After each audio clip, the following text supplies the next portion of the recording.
Okay, welcome everyone to today's session. Today we'll be going in depth into smart contract development and understanding how to use the various environments for building and deploying your smart contracts. Then, in order to contribute to this session, we'll be conceptualizing how to construct a smart contract and how to build logics, how to build implementations for your functions in smart contracts. Okay, so I'll be sharing my screen.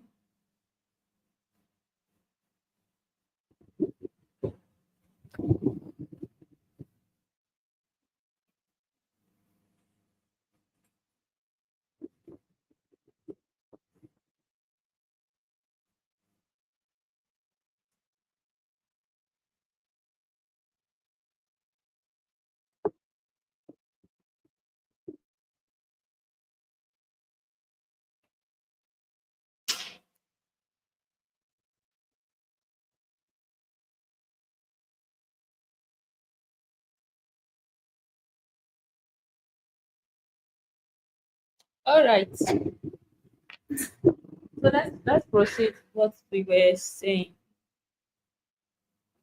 How do you create a harder project?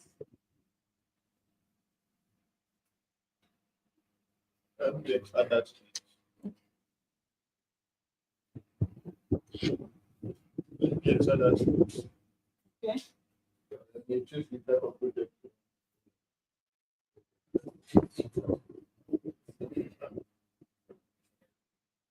I'm not hearing you. Yeah, that's true. What's And then another first initialize it. Sometimes you have to first initialize the packages and store that as a developer. yes? So let's say you've done that installation. Now you want to create a project with that. So after we initialize the project, we follow the options that we want for a particular project. Yeah, I just need to start. I want to start the project. How do you initialize that? Then it was the NPM minutes to initialize the battery create a categorization. And after that, you do NPMs. So I should just go ahead and do npm init here. Yes, need to- I don't need to create any folder, right? you have okay. No, you have to- I thought you created a new folder. That's why it's in the So that means this is going to create, it's going to initialize in this general folder. Yeah, so that means if we want to just initialize a specific folder, we have to create that folder first. Some people have done this thing and able to initialize HADA to the entire system. If you have done that, you will constantly have errors when trying to generate projects with HADA. The only workaround that I've been able to do, and so many people also have been able to do, is create a particular folder for that project and initialize inside that folder. I'm not saying you should not install your HADA, but when you are initializing a new project, don't go and do it in your system without generating a folder for it. If not, you have to delete HADA from your system. You won't be able to generate a new project. You constantly have errors, and those errors are already they are readable, but what I'm trying to say is there are errors you won't be able to understand where it's coming from, what it means. Even when you check the HADA error code, you won't understand what that where that error code you're getting in your terminal is coming from.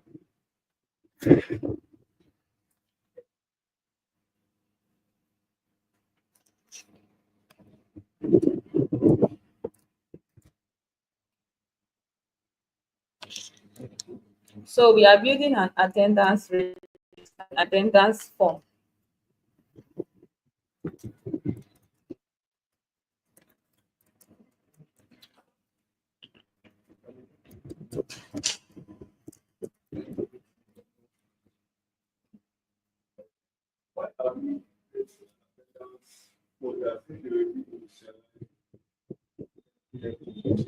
Exactly. You are not supposed to do that. You are supposed to initialize it. No, I didn't proceed. I cancelled it. Yes. But if you do that, you have to delete it. Yes, delete the whatever has been initialized in that folder. You have to delete it because you are even trying to for so if you have another with different git units in all of them. If that model has a git, it will have issues, flashing issues.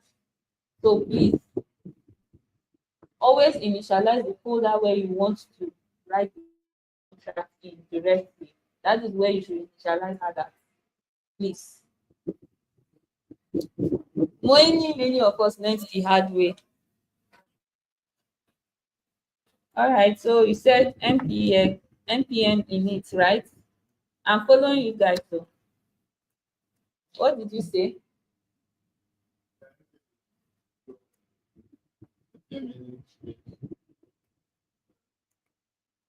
Description.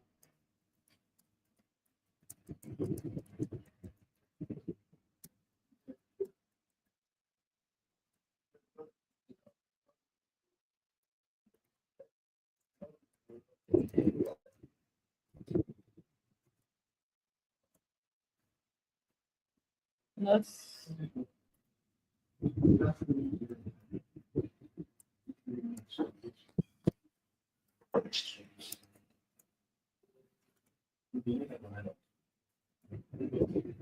okay. We've done that. What next? Hmm?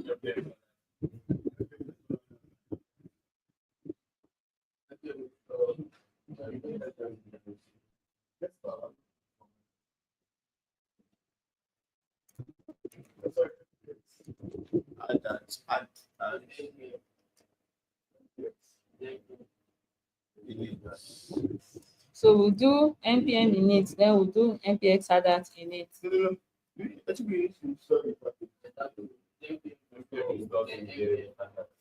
Let's try to see the yes, you have to start it on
So, like I said, when you are building anything, it's very good to have a conceptualization. So it's just like doing pseudo coding, where you break down the concepts, the project you are building to the most simple form, and generating functions in a simple form. So we want a function that takes in the name and sets the name of the individual. We also want a function that takes in other different parameters.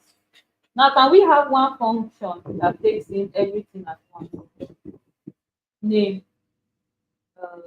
timestamp, what they learn. No, that would be your own design decision at the end of the day. But having that conceptualization of what am I meant to do? What is this function meant to take? What input is it meant to take, or what output is it meant to give out? Will help you know how to structure your function properly and structure your logic properly, the implementation of that function. Right?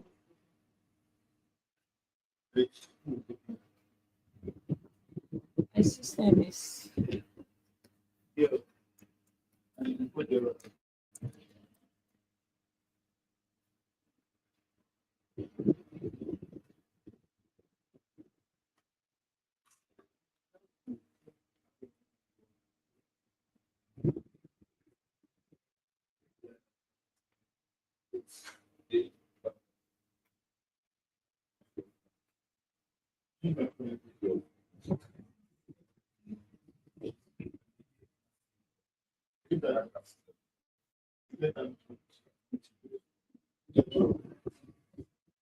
Wi-Fi network. How do you pick that?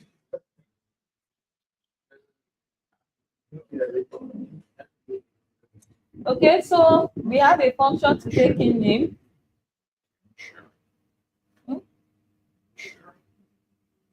What is sharing? That's not. How did it stop? Now I've stopped it.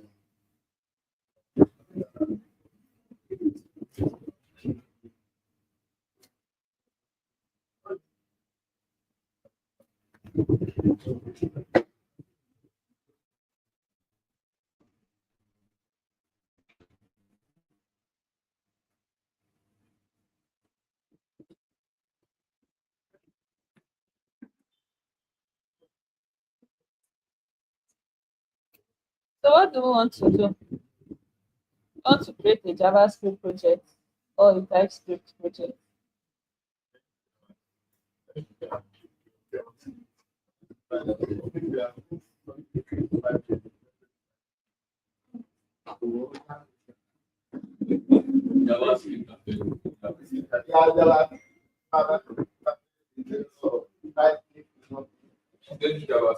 How many people are for TypeScript?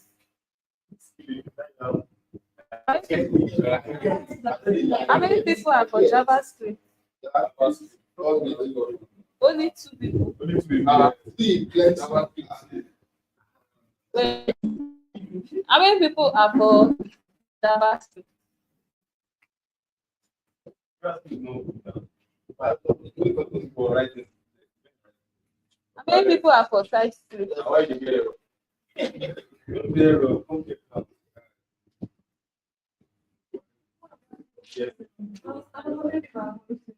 What's that?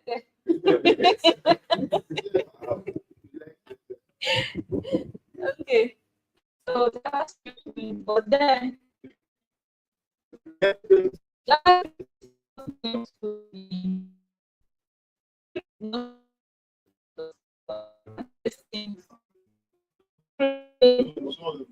and the rest. What? Exactly. And the field is not for what you are used to. The field is for what is much more people. So have that at the back of your mind and start learning TypeScript from now. Learning how to instantiate your environment in TypeScript. Because JavaScript is not really tight. And you will have a lot of rubbish, very, very rubbish output from what you expect. So please start developing yourself towards TypeScript. This will be the only project we'll do with JavaScript. Just to understand.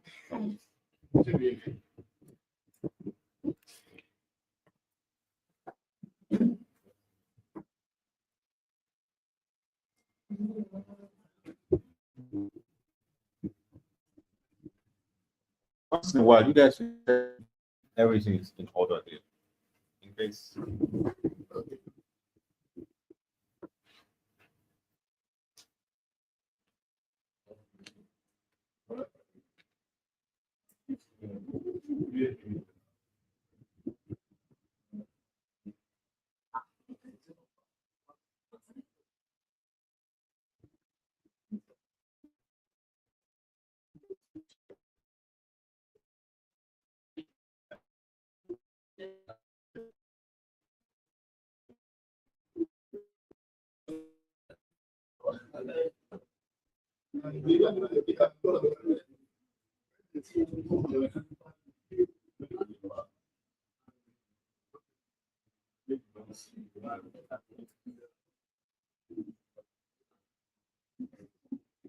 Why does this thing take so much time? Ah, it's so long. I used to have that. So slow. Practical difference between a Rust project and other programming language project. Foundry is Rust. That is why Foundry is so fast.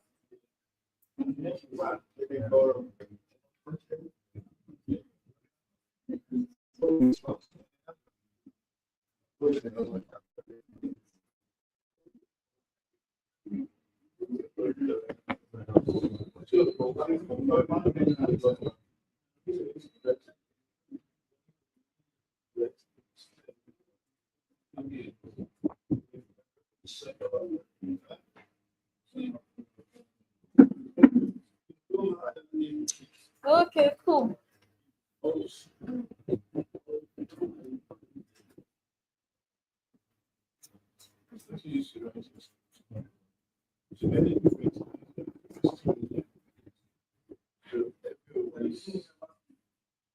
Yes, for this particular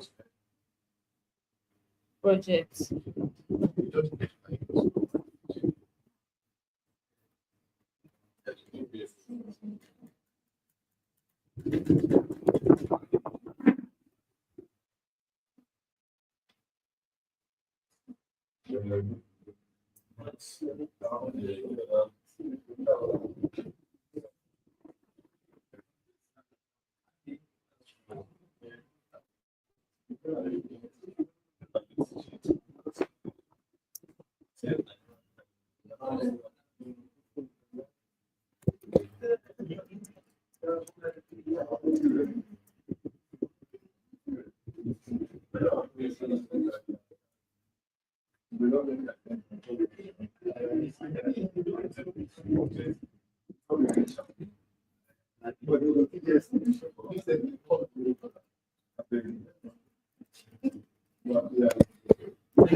Okay, so we have our attendance contract. Okay, Zoom, right? Is this better? Let me just. How have I forgotten how to close this thing? Who remembers how to close this window?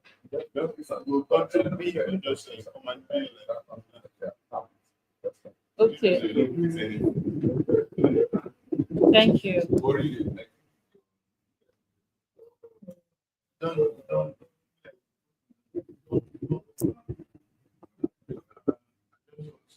So I think I need to install some extensions here.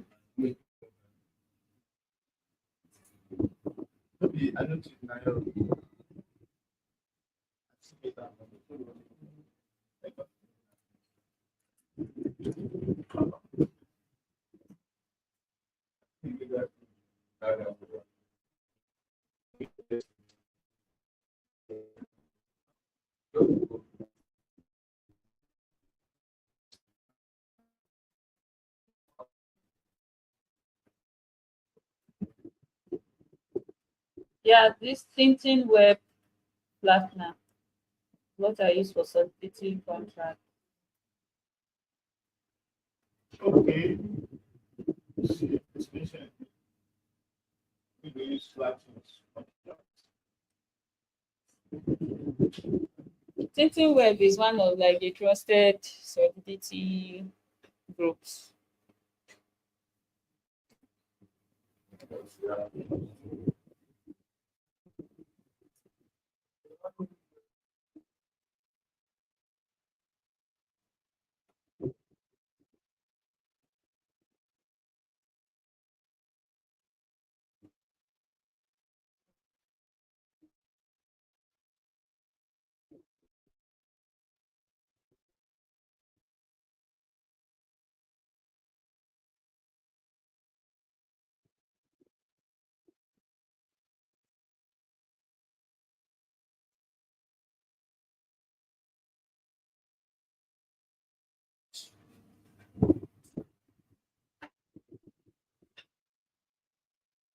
All right.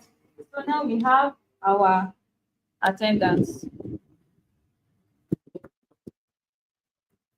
So we want, based on what we have conceptualized earlier, we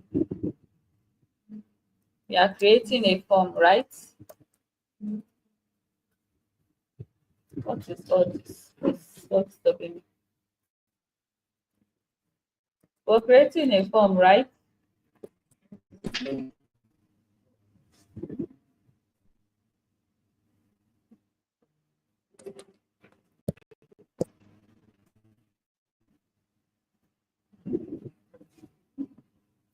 So let me just label this tab.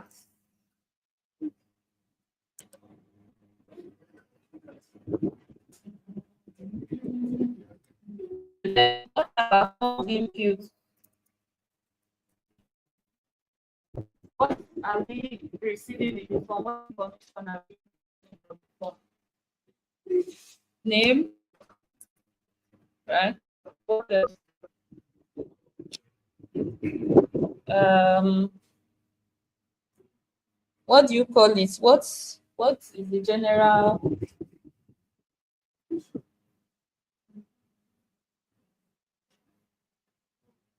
mode?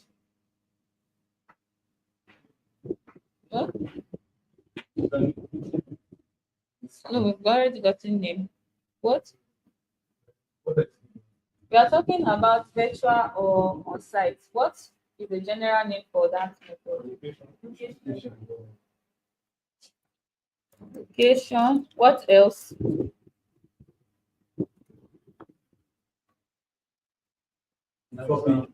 Topic that's based.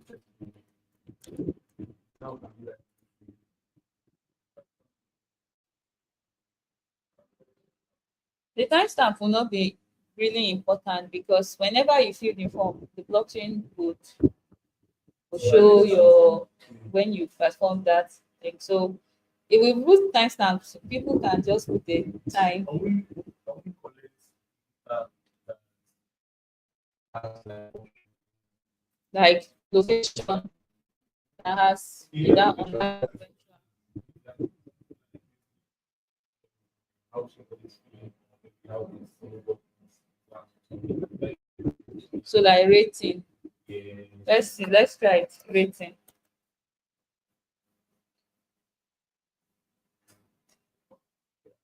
Is this all? Someone said address, wallet address.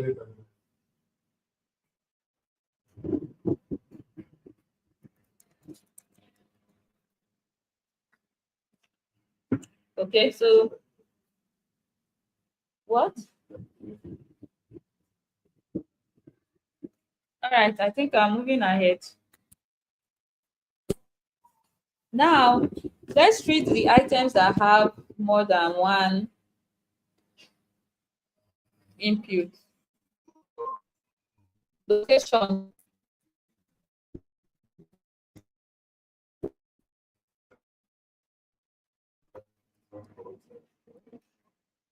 Location is either online or virtual or on site.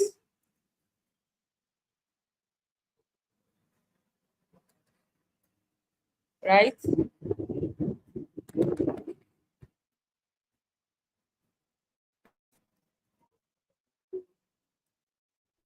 We have rating. How many ratings?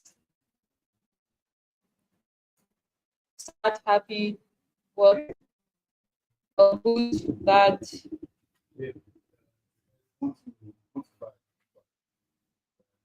Okay, 1 to 5. So maybe you can have like something like additional comments. Additional comment.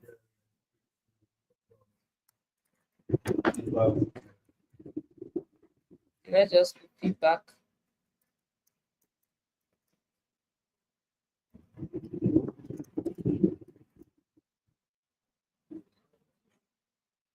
Okay, so this is fine by this is okay by us, right?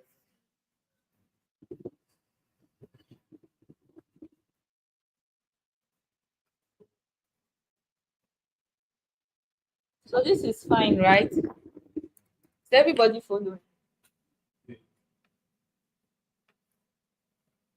Are you following? Yeah. Are you following? So what have we done so far?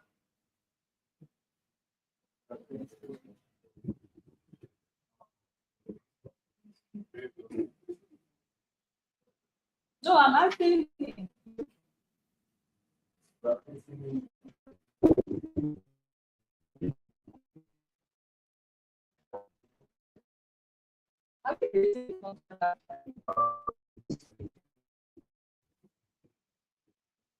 So give me one of the components here that is taking parameter.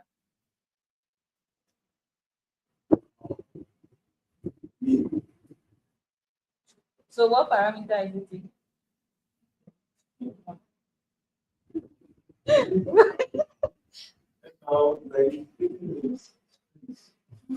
Okay, thank you.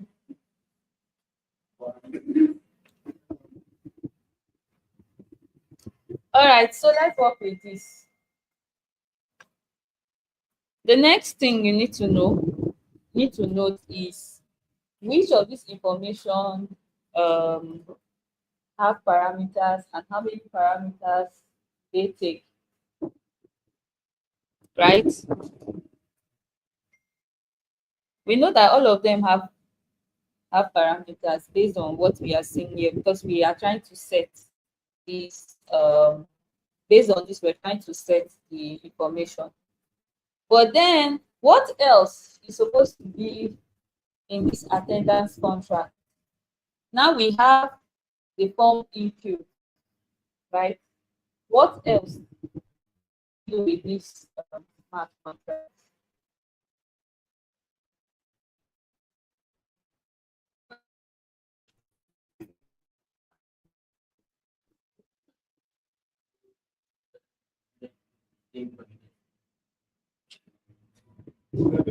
So that's actually smart. Yes, that is like going into analytics. Right? But what I mean here is we built the form. With this information now, we can build a form. What other thing can we do on the attendance, not the form now? Yes. Yeah, that is the essence of the form, right? In the same step, do we have like timestamp to know in there? Maybe attendance is. No, we don't need that. We just want to get attendance. So we can get information from the form, from this attendance contract. The form helps us to set information, right? To collect information. Can we have a function that retrieves this information for us? When you fill out a form, is it useful to you if you are not seeing the information you got from the form? Exactly. So we need to get out this information of the attendance. And that is why I did not name the smart contract attendance form. It's just attendance. So we can use the form where you take in input as to who attended or not. And then we can also use this smart contract to get information of a particular attendance and the people in that attendance, right? Okay, cool. So now we have two major functions we are building. Function to set the information,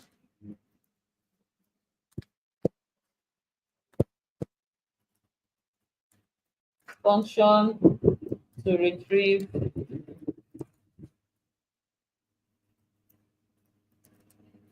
how do you spell retrieve again? Is it I before E or E before I? EI. EI or IE? It's IE, right? Okay. Function to retrieve the info.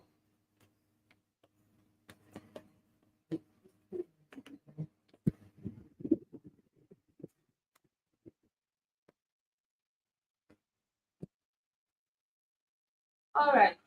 Now, the next thing, after conceptualizing what your smart contract will be, what your code will look like, what it's going to do, how it's going to take the information and give out information. The next thing you need to know is to understand how the blockchain, the EVM, or the virtual machine works. Now, when you deploy your smart contract, what is the first thing that happens when you initialize that program? You want to initialize it with some information, right? But if you do not have the information on ground at the point of deploying, what do? You abstract those information, and that is where you create variables that hold this information. So you create a space for this variable, for these values that you don't know yet, by creating variables for those values. So whenever somebody fills the attendance for the first time, the first set of values are now created, right? Please, do you understand where I'm going to with this? So what I'm trying to say is that at this first instance, we are not creating the form and saying the name is John, because we are making it open for as much as possible, names of everybody to be included. So we have to make it dynamic by holding these values, storing these by creating variables that will hold these values when these values are supplied. At the deployment of this our code, we do not know the values that will be supplied. We do not know the number of people that we fill with. And so you create variables to hold these values. And that is where you go to data types in Solidity. You've done data types, right?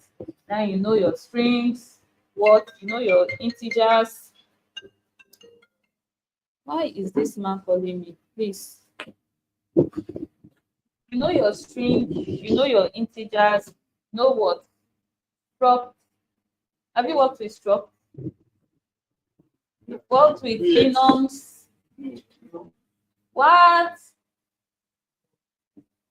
You've worked with booleans.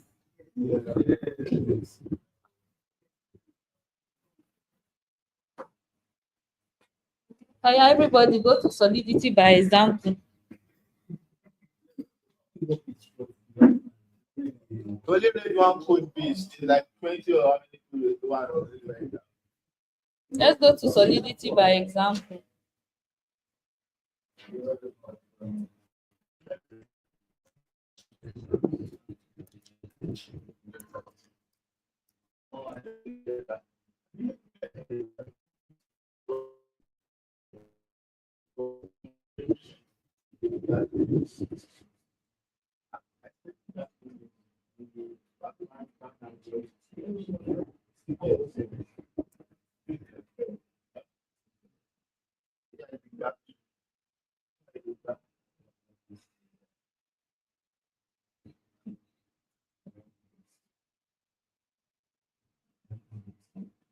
for your and that verification. Just like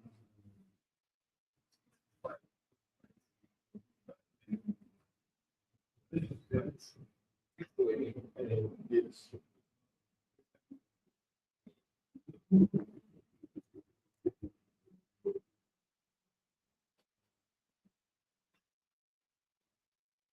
Has anyone been able to access Solidity by example?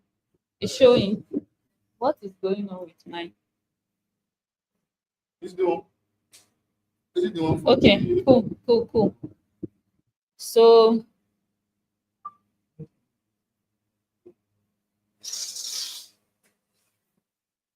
I'll just go through like the first few to all the that carries all the data structures. So data types, primitive data types in Solidity. We have Boolean, we have uint, we have int, and we have address.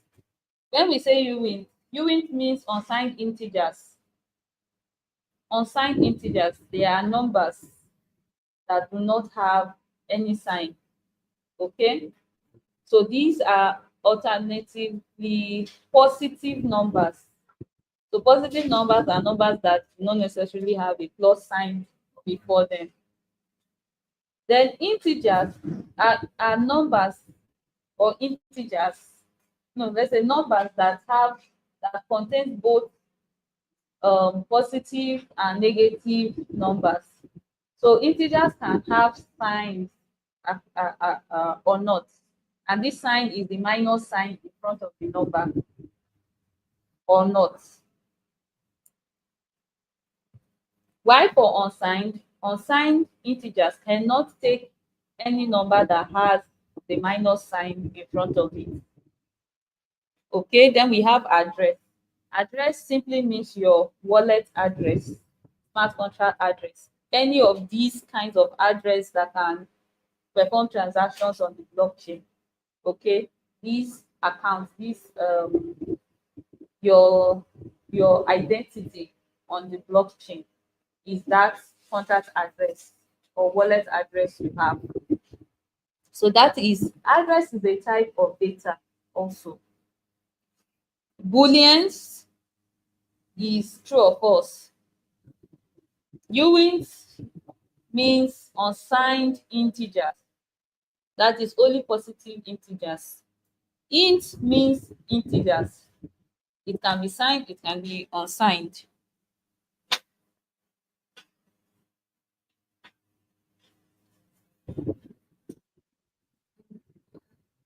So let me see. Let me look for other types. Variables. Now, when we are talking about variables, we can have local variables, we can have state variables, we can have global variables. When we talk about local variables are variables that are found in a particular scope function. So those variables you initialize inside a function alone is a local variable. We have state variables. State variables are variables that are initialized inside the contract. They are not limited to any function within that smart contract. Now, state variables, on the other hand, these are what we initialize in your blockchain states when you deploy your smart contract. So when I told you guys that we need to create variables to hold these values we don't know about, that is what I'm talking about. That is the state variables. These are what the VM is going to initialize as the first state of your smart contract before the state starts changing. And when I say state changing, means anything you write, any new information that is stored on your smart contract.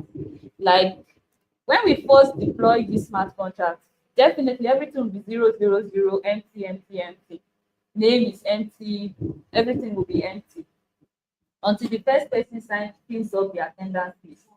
Just like the form is always empty until the first person fills it. And then now we have one person's information.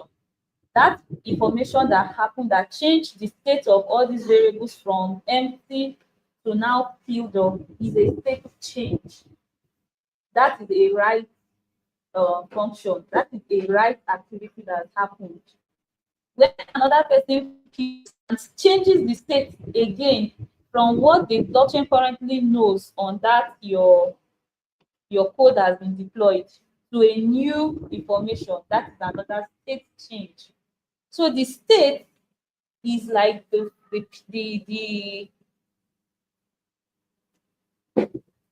like this fan here. This is the current state of this fan. It is turned on, right? And it is on this table. If the next state is I push it here like this is a new state for this fan, because it is it's no longer the previous state that we know it to be. So any change at all in your code stored on the blockchain is a state change. That's what I'm trying to say. Your blockchain, your smart contract state has been changed. And anything that can change it means it's a right function that was executed, because it is only writing to a state that changes it. If you are getting information, if you are reading doesn't need to write anything. You just want to get what is already there. So it is not changing anything. The fan is still there. You just want to read the fan on. Is the fan on? Yes, the fan is on. That is reading. But then you say, okay, the fan is on. I want to off it. If I do this, you have changed the state of this fan from on to off. That means I have written to my smart contract. So that smart contract deployed on the blockchain. Anything, no matter how insignificant it is, if it changes the way that particular smart contract code has been before on the blockchain to a new code, is a state change. And you will see a transaction will be printed on the scan on the blockchain explorer, because you have done something different. Okay, thank you for coming to my TED Talk.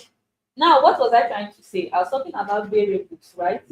And I said variables will help you create space for these values you don't know of currently. So when we say state variables, these are where those variables go to. They will go and create the space for the name, for the this, that. We don't know the names yet, but now we have created space for them by allotting them to that variable, by allotting that empty space to the variable, so that whenever a name comes and it is targeted at that, is pointing to that variable, that space created for it, the name fills it up. Okay. All right. So state variables are listed inside the smart contract, but not in any function. Okay, they are not in any function. Then global variables are the last variables. Global variables are variables that you do not create in your smart contract. These are methods or functions that were already created in the blockchain state, for whatever blockchain you are talking about. So for Solidity smart contract, or EVM, for any virtual machine that is using EVM, you already have some predefined variables like msg.sender, msg.data, msg.value, cx.origin. All those kinds of variables are called global variables. Those are variables that are already pre-existing in the blockchain, in the EVM. What? No, owner is you that generate owner yourself, right? But you can use msg.sender to be the owner. So msg.sender now is a global variable. Yes, whoever deploys or whoever clicks the function is the msg.sender of that function, right? Yes, so you can do it that way. But all those kind of variables you see that way are global variables. Any variable you define yourself, depending on the scope of the variable. If it is not in a function, it is a state variable. If it is tied to a function, it is a local variable. Thank you very much. So moving ahead,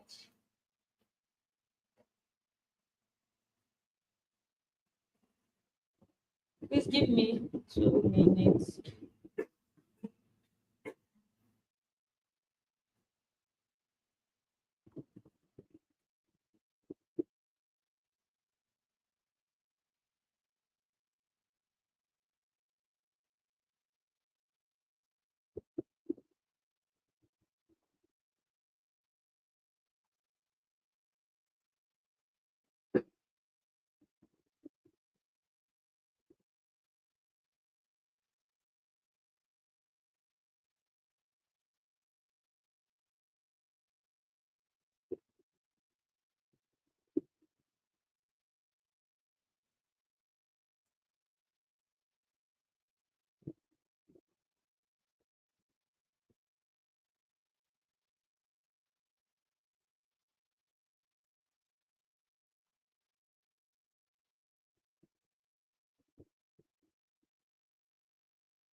All right. So, Yes. so Yes. concerning the global variables, Yes. right? So, notice here we have timestamp, we have syntax. Yes. So, define Variables. so we Yes. need to know these keywords. That is, Exactly. there are others. There are others. Timestamp, sender. Mg.sender, mg.data, mg.value.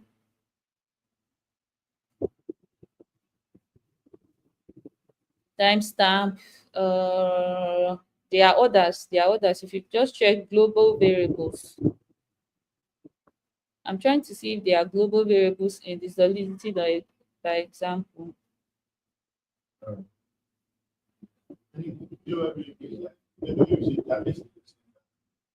But you already so this to be like that is the basically. Yeah. All right. Yeah, thank you. Define C. So that is what variables are. Those are the different scopes of types of variables available. Global variable can be used in both the contract or inside the function.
Okay, so let's move.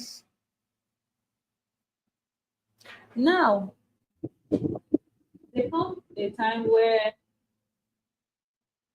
these variables you are generating, these state variables you are generating,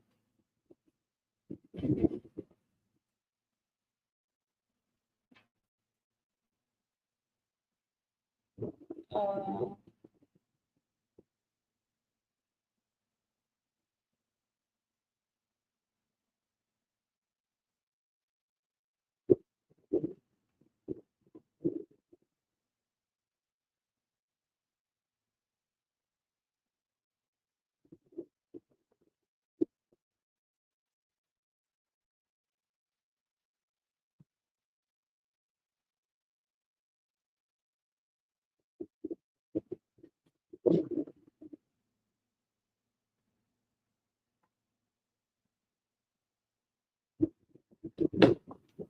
these variables you're generating at some point can become so much to store in state. So we have complex data types that helps you to have a collection of so many data types in one. And that is where we have struct coming in. A struct is more like a structure, if you want to put it that way, that helps you organize your various data type, data information for a particular thing. Like now we are talking about attendance. For attendance, we want to get attendance of a particular person. Now we are not just taking only name, we are taking different information about that same person. So a struct can help us gather all the information about that person in one, just for that person. Do you get? So if you need the name, you need the age, you need the height, you need the size, you need the complexion, whatever, it's just like an object of a person. So the struct helps you to get the information about a particular entity, all the various informations you will need about a particular entity. The singular variable with just one value cannot be optimized to become dynamic in that case, because whenever any value is initialized, that value will take up that space. If a new value is initialized, the previous value will be removed and a new value will be initialized in that space, and then we'll lose data. Yes, we'll lose previous data. So if we just use name and I write my name, if you go and now write your name, my name will be deleted from the database and your name will be there. So, but what the struct does is that it creates an instance of me, of every person that comes and creates their information. You can use the struct to hold the data of that person. And what you can do with that information now is that you can look through all these information to generate the list of everybody. I just hope it is clear. So I think writing the code will make it clearer to us all. But hope we now understand at least some of these data types. Let me go to struct, explain struct. Let me just continue like this. Constants. Constants are variables that cannot be modified. So if you have some particular variables you do not want anyone to change, you make it a constant. When that smart contract gets deployed on the blockchain, it will automatically save that, create a space for that constant. No matter how many times they write to it, it will never change. You cannot even write to it because it's a constant. Constant can be things like your terms and conditions. It can be things like the owner of the contract or admin. The admin, you want to have access, right access to some particular functions. So when you are dealing with ownership, when you are dealing with access control, when you are dealing with some things like regulations or law that it's not everyone that can, no one else has the right to alter, you can make those type of variables constant. So it is only this address that has the right to make a change. Like for topping airdrops, if you open the airdrop that anybody can go and release airdrop, everybody will go release airdrop to themselves from that smart contract. But so you can create, you can a particular address. Yes, you can also do that so that you will never need more than that amount of tokens. So you can make that a constant also. All right, so that is constant. And how do you initialize a constant? You do use this. Oh, this thing is so sorry, guys. I'm sure this is visible now. So this is how you get a new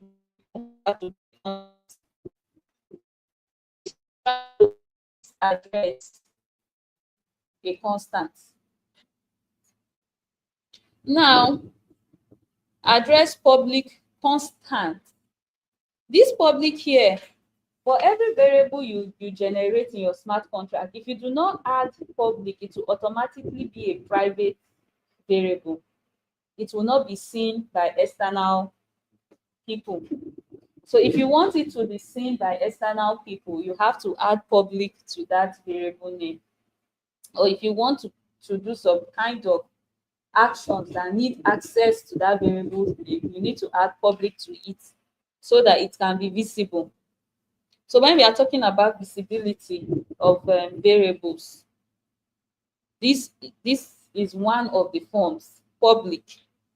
This person is making this address public, making this address a constant, because maybe in the design decision of the smart contract, he wants only this address to have access to a particular function, a particular right function, maybe a function for adding students to a new school or deleting students from the record or stuff like that. So when you are instantiating a constant variable, you add the keyword constant.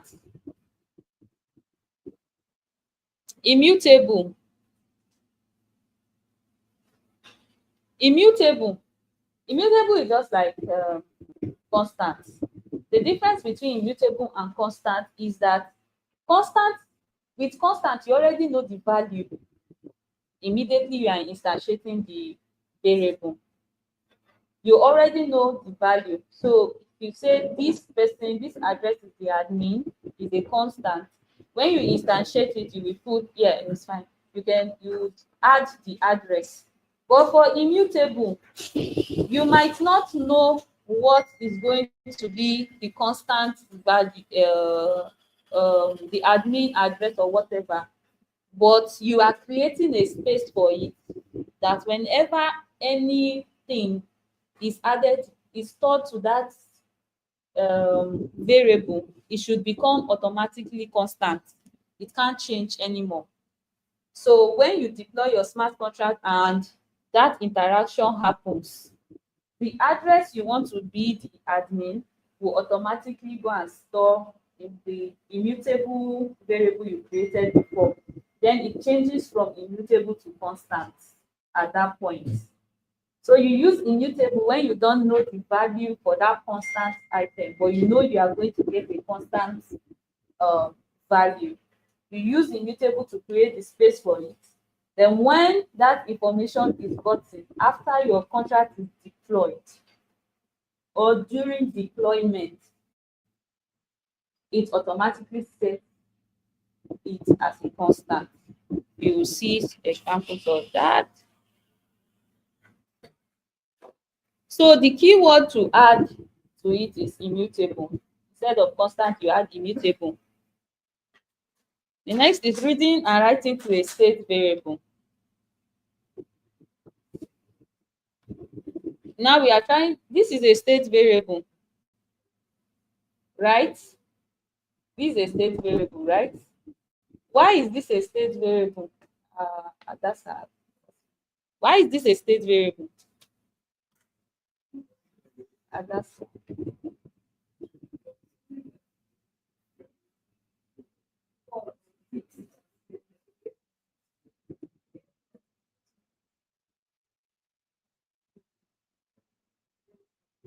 the variable that is fixed.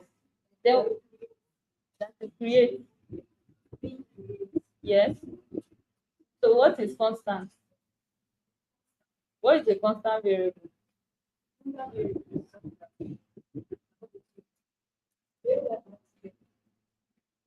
So what is so it's fixed. But then a constant has a constant keyword on it, right? This doesn't have the constant keyword on it.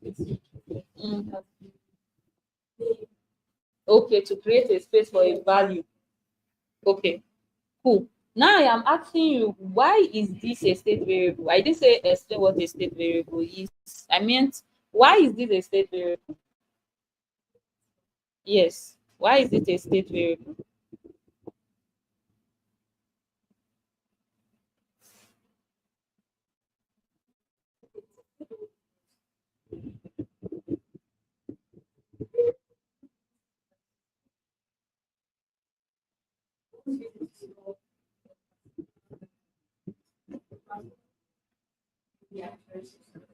Mhm. But then I can use any other kind of thing to store number for address or whatever. I can use a local variable for that. I mean, why is this a state variable? Not public. I mean, this all these things, this variable, the name is num. This one is just showing you the data type of num. It means whatever you assign to num should be a unique type. Okay, and you want this number to be public so people can see it. But the variable name is num. So why is num a state variable? That's what I mean. You know it, but you're not just getting it. And I want you to get it.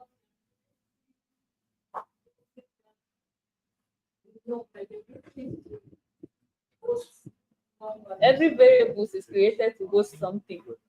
So that is the quality of a variable, what you just said. But why is this a state variable?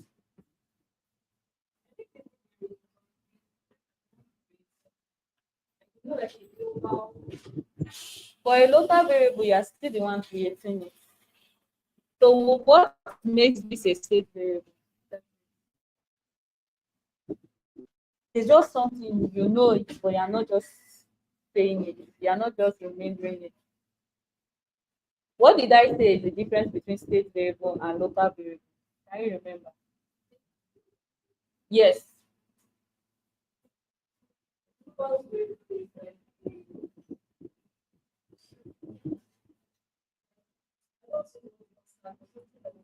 It's predefined already in the VM. What is state variable?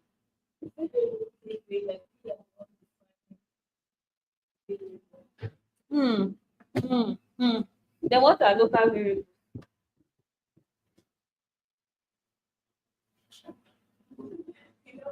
Who wants to bail her out? No, I don't want you, please. And I don't want you. Yes, it's you.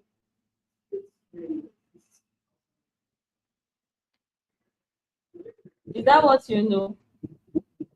You didn't know about that. Okay. How many people didn't know about that? That say variable is just a function. You too. It's only the ladies and you too. So three people. Okay. Okay. Cool. I will drop my savageness for other days. Anyways, like I said, for variables, we have local variables, we have state variables, and we have global variables. Local variables are variables that exist inside a function. That is their scope.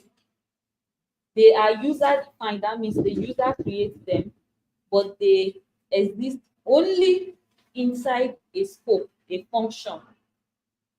State variables do not exist in a function. They are not created. That's what I mean by this. They are not created in a function, but they are created in the contract. They are created in the contract. So they are available to all the functions that will be created inside that contract. But a local variable is only available to the function where it is created in. Okay? Global variables are not user-defined variables. They are variables that have been predefined from in the VM already that are available for everyone to use, both either in a scoped environment or a non-scoped environment. Hope that is clear. Marietta. What's your name? Colin. Colin. Hope that is clear. So what are local variables?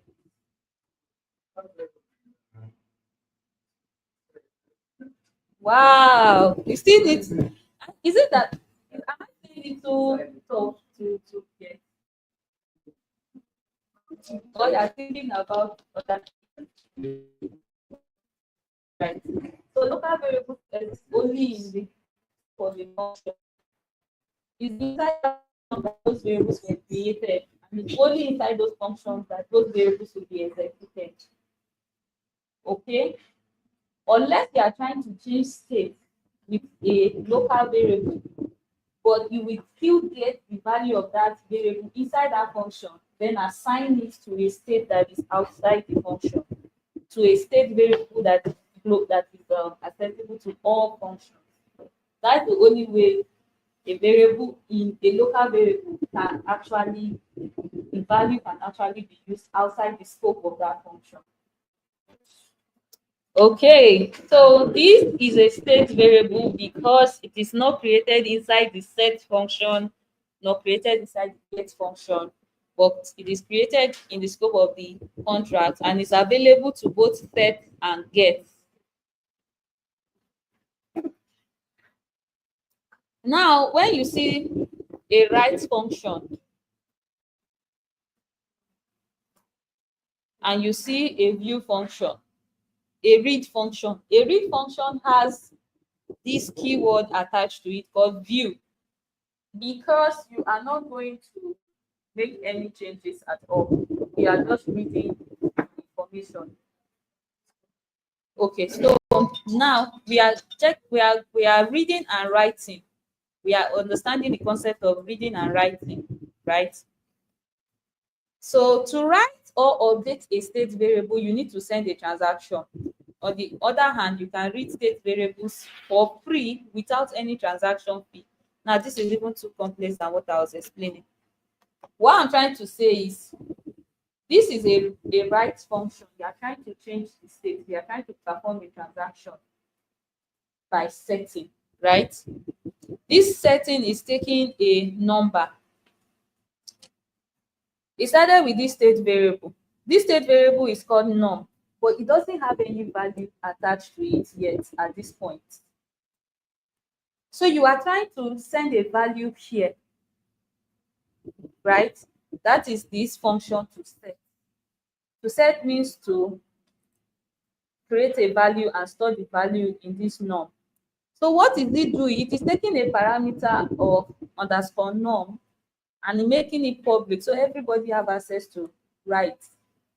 And it's saying that this state variable here called num, I want you to set the value to whatever the user passed in this parameter. So if the user clicks this set and put 2 here, this logic means that this state variable outside here should be set to 2. Exactly. So this is a set.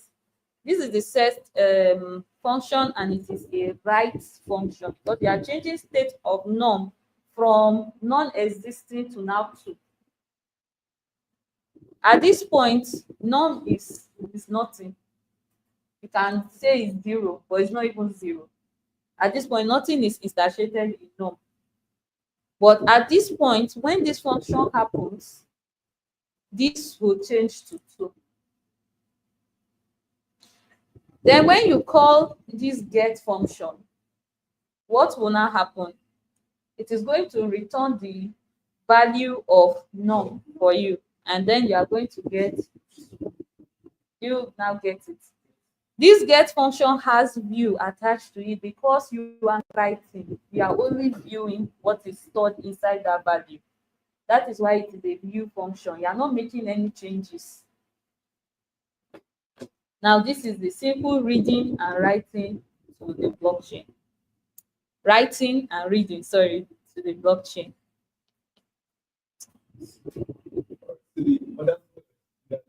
Yes, it's for the parameter that the person is passing here. Yes, but if you put num here, you will get a small error, because you know Solidity is statically typed. If it was JavaScript, it will pass.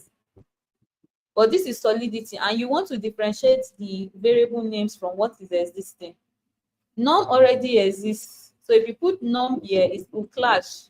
There will be a shadowing happening here.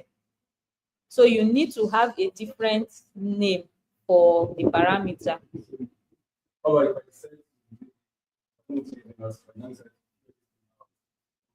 And as long as it's different from this num here, you are good to go. It will still work if you put num, but be ready for conflict, because here will not be num is equal to num. So how would it know which norm you mean here and which norm you mean here? So be ready for things like that. Yeah, so yes, any further question on this? Moving on. We all know what eta and way is, right? You don't know what eta. You know what it is. Yeah. It's so that is eta. Yes. Way means the smallest unit of it. Just like naira and kobo. Kobo is like the smallest unit of naira, right? The smallest form of naira you can get would definitely be in kobo form. So way is the smallest unit of it, of Ethereum. Now in your smart contract, you know you will not be dealing with it because you know how much it is. It is like 1,500. See? So imagine doing transaction and telling your clients to pay in it. How many people will have one it to pay or two? So your normal conversion for every form of conversion you are doing will be in way in your smart contract. The way would divide it. How many zeros? I think 18 zeros. 18 zeros. So breaking that into 18 places to for one way is one is over 18 thereabout. So that is what way is. One way equals one, and way is the next step above way. Way has 9 zeros. That means it's dividing it 9 times. Then you have one it with the 18 zeros. That is if you are trying to represent it in a form of way. It is 1 with 18 zeros.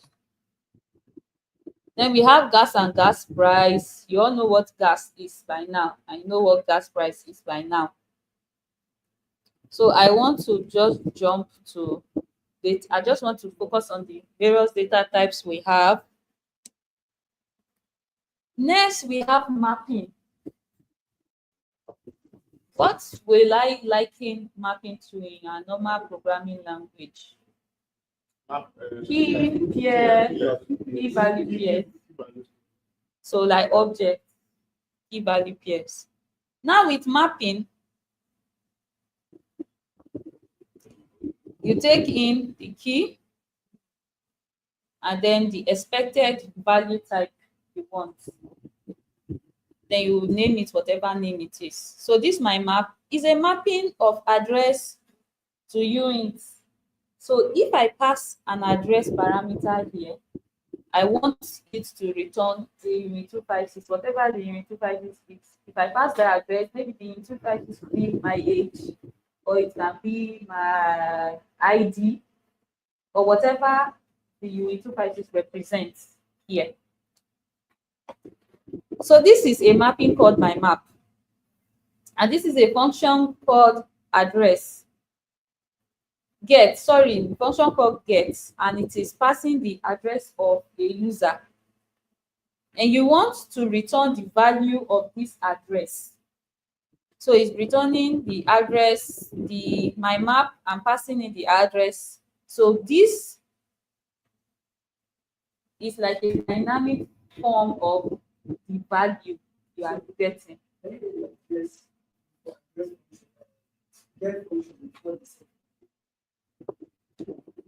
Now, what this person is trying to do here, he's just trying to get if this address exists in this mapping.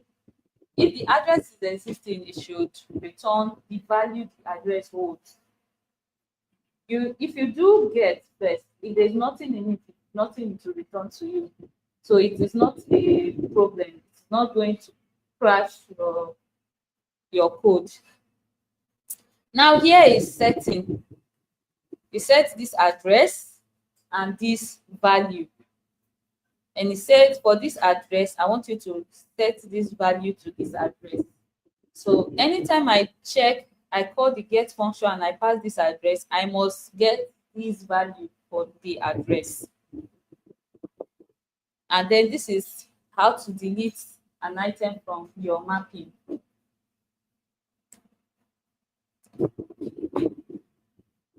In mapping, you have this singular linear mapping, and then you have nested mapping.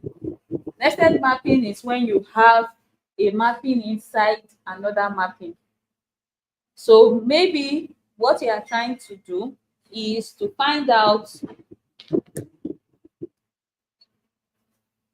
sorry.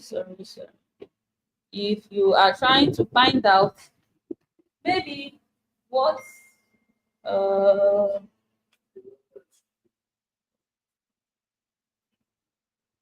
sorry, what did you say?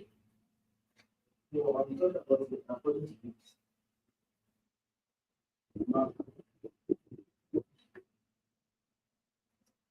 So when you are trying to get, let's say, okay, we've gotten this address and we passed in this ID. Maybe what we are trying to set is if this address is existing in the program, in a particular program, we want you to put the maybe the level of this person, store the level of this person in this program. So at that point, you are trying to set this person, register this person in the program, and then set the level of the person in that same program. So in order to do that, if I check my attendance list and I see your name in the attendance list, this nested mapping will be that the attendance list, I pass in your address, right? And I pass in maybe your ID.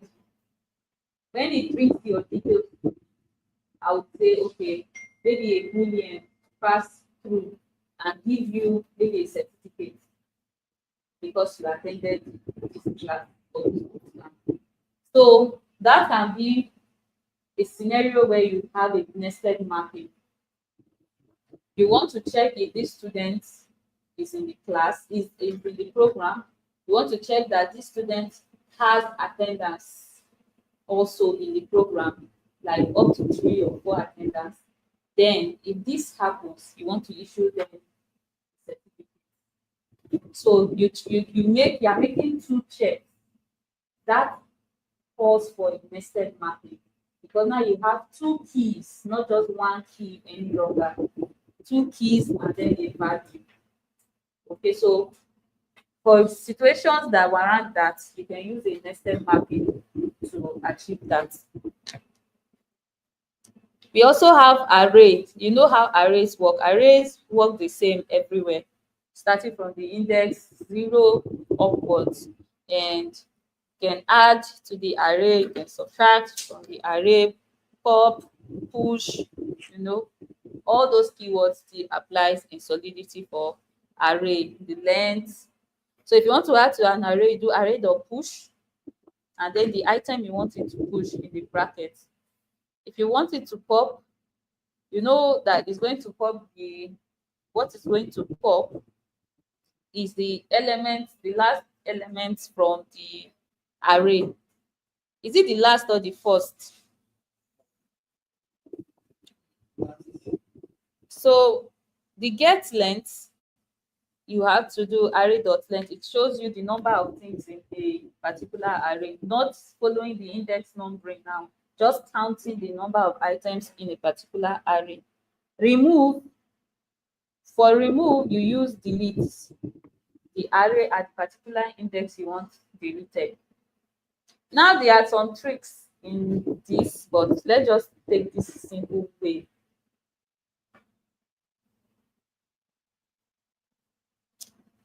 Okay.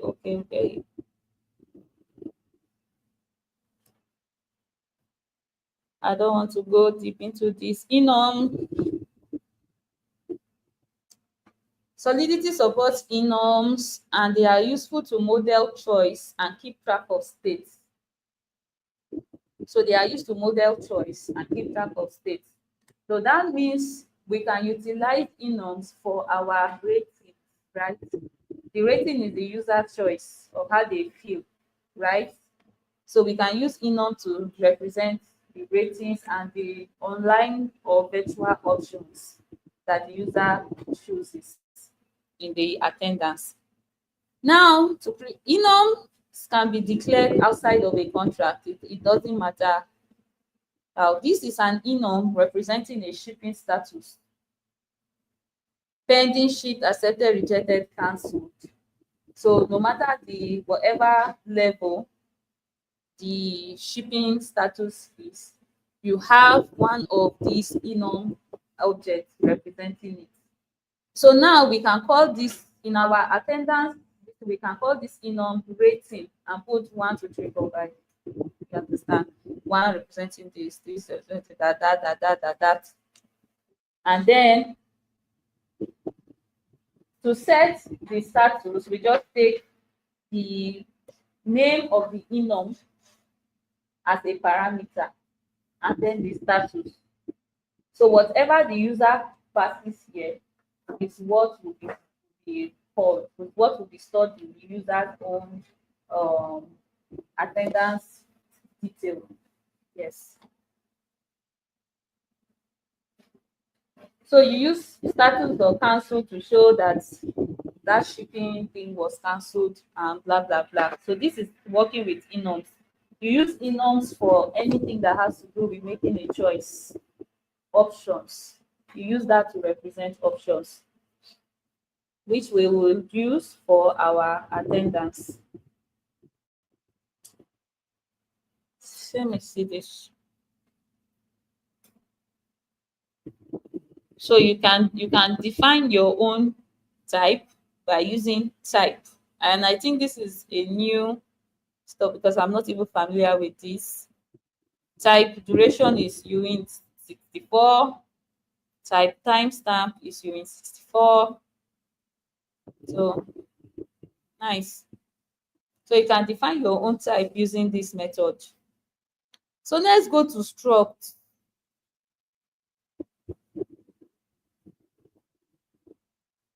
You can define your own type by creating a struct. They are useful for grouping together related data. Structs can be declared outside of a contract and imported in another contract. So this is a struct called to do. This to do takes a text and it takes a boolean called completed. So when you initialize this to do, this is an array of to do structs. You want that when a struct is initialized, it should be pushed to an array. Using this method is even very, very fast and effective. So anytime you call this to do, it will show you the list of every struct in this array. So this array can be the to-do list. You can call it the to-do list. When you click on this to-do list, it will drop down all the texts, all the to-dos you wrote you want to do and their status, if they are completed or not. This is a simple example of how to create a to-do, a function to create a to-do. String, call data, text, and then what it's doing here is that you want to push to this array called to-do or to-do list. What do you want to push? You want to push this struct called to-do, and you are initializing the items in the struct with the value, with the parameters you imputed here. You are initializing the string with this text, and you are initializing the completed, the boolean with false, either it is done or not. Yes, you use false here because the first instance of creating that to do means the to do has not been done. You are just creating it, so it is not yet done until it's done. So in this setting, like I always say, every value is false. Everything is empty, null or zero or false. If it's a boolean you are setting it as a variable, it is false because it has not been done yet. You just created it. Okay, if it's a number, it's an integer, is zero because nothing has been stored here. If it's a string, it's an empty array, it's an empty string because nothing is stored here until the first value is imputed. Okay, and then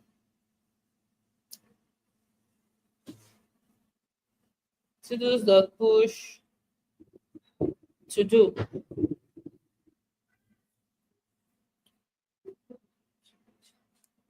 Um, what is going on? Okay, key value mapping. So this is showing you three ways. Actually, it's not everything that is the implementation. This is just showing you three ways you can do this. This is the first way to execute this function, to implement this function using this method. To do the push, to do text, or and this is okay. This is another way using um, this key value mapping where you do to do the push, the to do, and then you initialize the text is equal to text, completed is equal to false. So this is the second way. This is the third of initializing this, of solving this. You will create a memory instance of this struct called to do, and then initialize the text to this. Then you leave the completed because it's still false. No matter what, it's still false. The first state of the boolean state is always false until instantiated true. So these three methods are ways you can, you know, create a to-do list. Then the final thing you do, no matter which method you use, you do this. You push it to that array so that this array holds or this new to-do you created. If you create a new another one, you push again. So this array will have two items in it. So this as subsequently as you create, you always push here at the end of the day. Here means to get read from that to do what is currently inside the to do.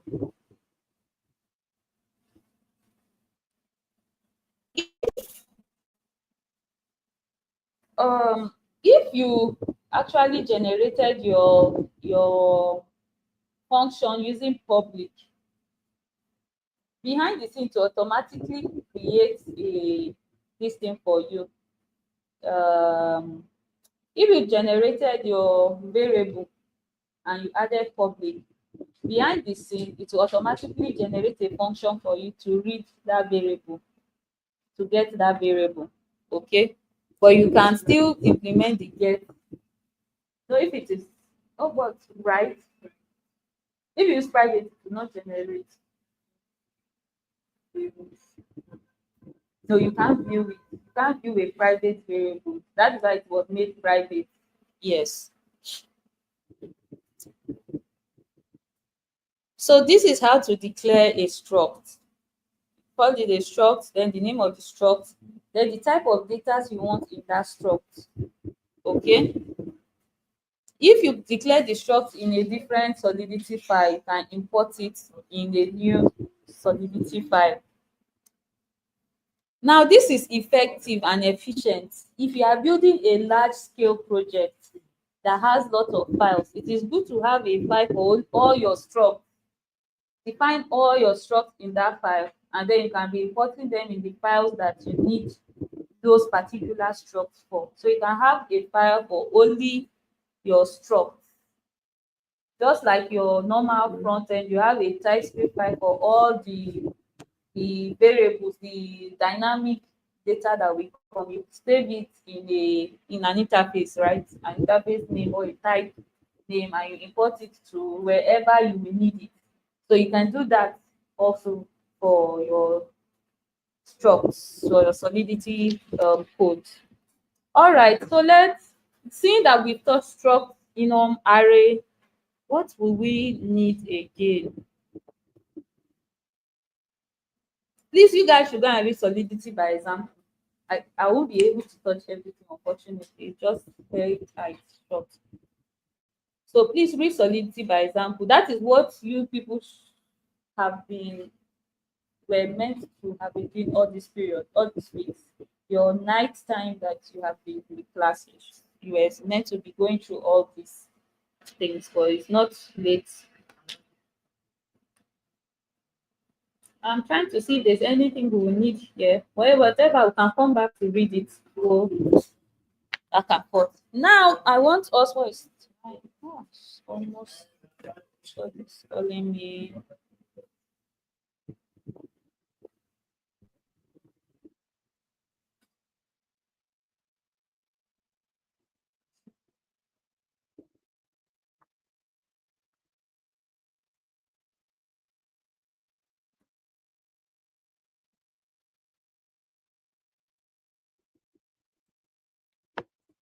Let's just do this before I go. Let's still come back. Now, having known what we know now, let us build our attendance. So firstly, we need a set function, right? And we need a get function for the attendance. How do we set it? We want a function that takes in name and all those informations, right? But now, to get this name and all this information, we need to create a variable that we hold them, right?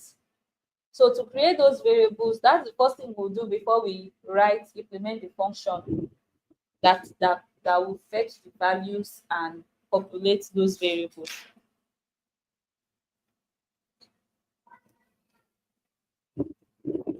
Okay, so now let's proceed. Our form input, we have name, location, topic, rating, wallet address, feedback, and comments. So for this, for a particular person, we'll just create a struct. What do we name the struct? What do we name? Form, right? Um,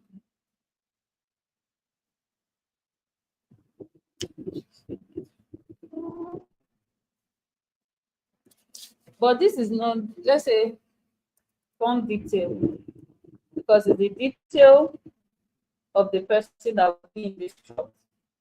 It's the creation, the setting that will be the form, actually, the function. So let's just call it form detail. And this form detail is taking a name, string name. Next, it is taking a location. Now, this location has the option of online or on site. So what does that mean? That entails we need to create an enum, right? An enum called location. So online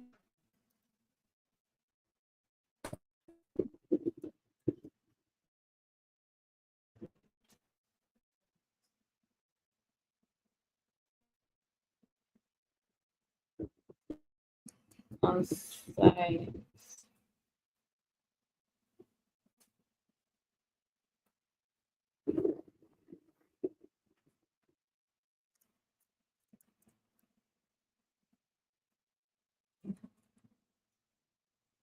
So the next thing we take is the location, right? The location is a type of our enum called location. Let's see. Sorry, let me check this properly. It's been long I wrote Solidity. Okay, maybe because of the small letter. We also need to make it public to be seen though, but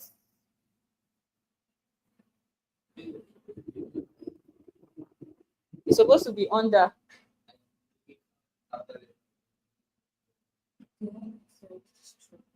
Sorry, thank you. Location is a string, right? Location is an enum. Sorry, I mean it's the data type. The first is the data type. The second is the value name.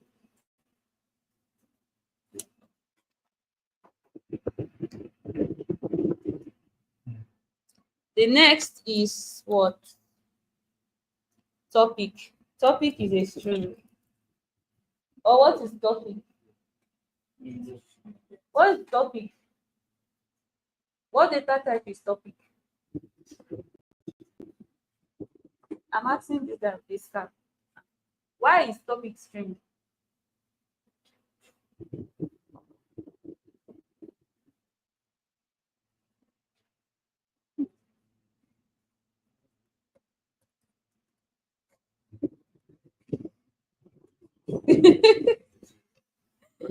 Rating. Next is rating. So this guy, Marriott, what is rating going to be? What data type should we use for rating? Rating. Should be array of numbers. Array of numbers, array of integers. So what integers are we using now to represent the rate? 1, 2, 3, 4. Okay. Like it should be like a rating should be like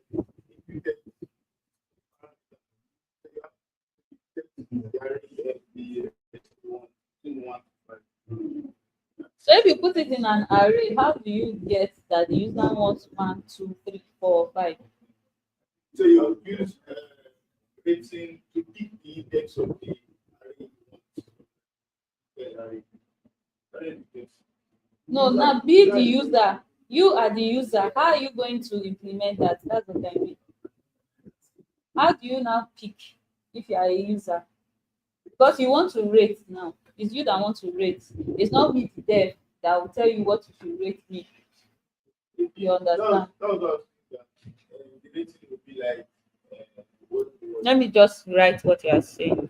You say it's an array, right?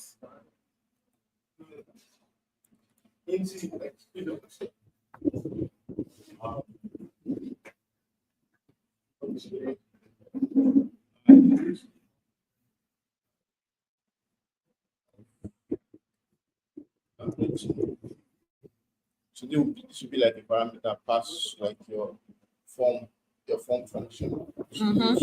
So when so I think you can now create like a list of possible rating like from 1 to 3, 4, 5. But the user when they are deploying for now if you are deploying your contract, you now use like you now pick from 1 to 3, 4, 5. But do you think we should use array? Because you're only picking one out of the. Exactly. So like the arrays for the available type of data, the way we have a enorm to take. Yeah, but the array is a cluster of all the information. It's not going Array is like a list, right? not an So option. they can populate, add to an array, Remove and from size. an But array. yeah, we're actually choosing one. And I think the best option is to sign on.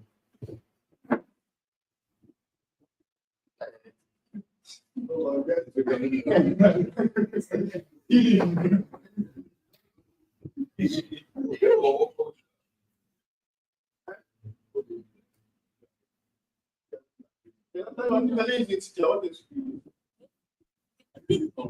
so now, if you want to, like, for example, for rating now, you want to, as you are in a content, you want to add like rating should be like add like a filter. You don't want to be can put like I'm saying that for a front end, and I want to interact with this, and I want to use that. If you are using a string, and I want to use that, okay, one will have 1 bar, 2 we have 2 bars rating, or then I want to do star. Now, how would I use that star as if I'm not using it?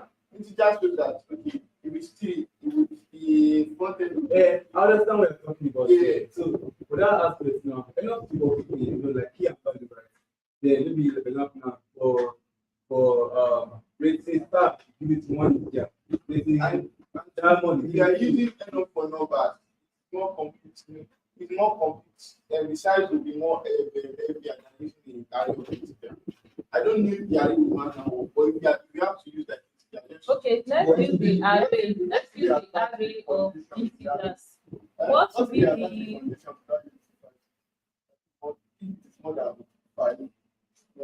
yes, it's not as it's can use and can attack it. That works. But you know that at the end, you are actually listing, right? Like you are listing like, okay, you have like 1, 2, 3, 4, 5. You have to pick one out of it. As a developer, I can look like the rest option. Now, wait, this rating now, you can define the amount, like you can define it to be 1, you can define your array, you can explicitly tell your array, like the compiler what array, what is the the array. You don't have to allow the user to add to that array that is already It's good, existing. good. Yes, we have defined that this array is taking 5 items. Yes, taking How 5. does the user impute it now? I'm saying that from the form Yes. function to be like a parameter. A parameter of what? The rating will be a parameter in your function. Now, this rating has 5 items inside it. So, which one are you picking? That's I'm coming. Look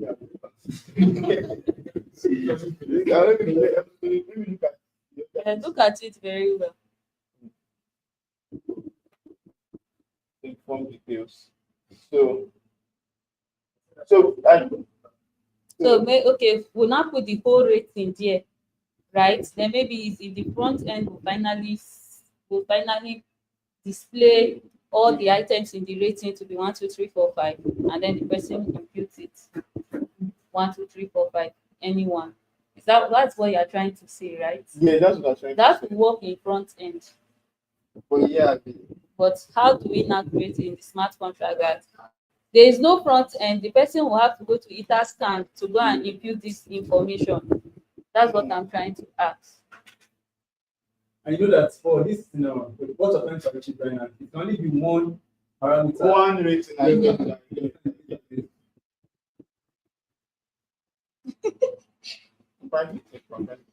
Thank you, Dotun. But you gave a nice conceptualization. I like that. All right, so rating, we go with enum, and then the various levels of the rating. We have to define them in words too, because they all have the whatever you name it, depending on from the first item, it starts an index of 0 to the last. So we cannot use 1, 2, 3, 4, 5. But in the front end, it can be 1, 2, 3, 4, 5. But in this smart contract now, we have to name it maybe dissatisfied, somewhat satisfied, satisfied, very satisfied, something like that. Yeah.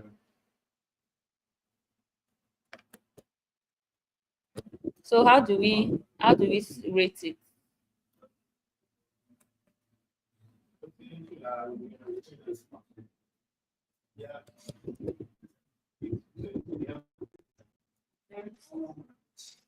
Okay.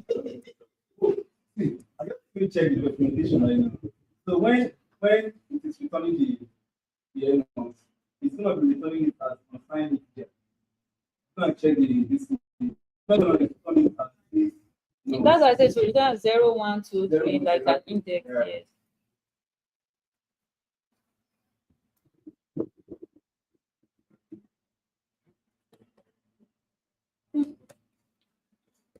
A very satisfied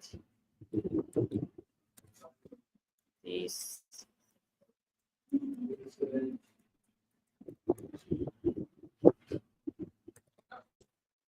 satisfied.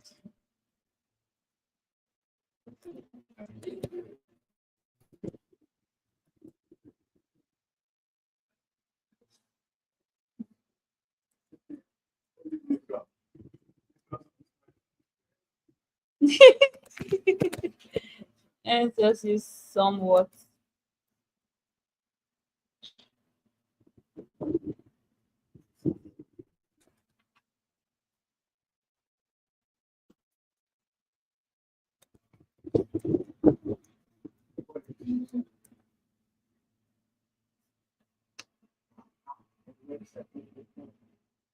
Okay, so we have for our rating, we use rating.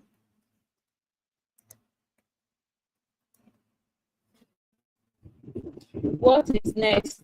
Wallet address is a data type of address called wallet. You said? Okay. Wallet address, and then the final is a feedback. So what will the feedback data type be? It be a string. So it can be string, can be byte text too.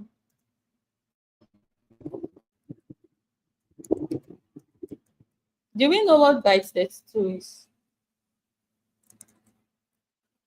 It's a data type. But do we know what data type, what it kind of value it holds? Okay, 32 bits. Let's see if there's bytes here.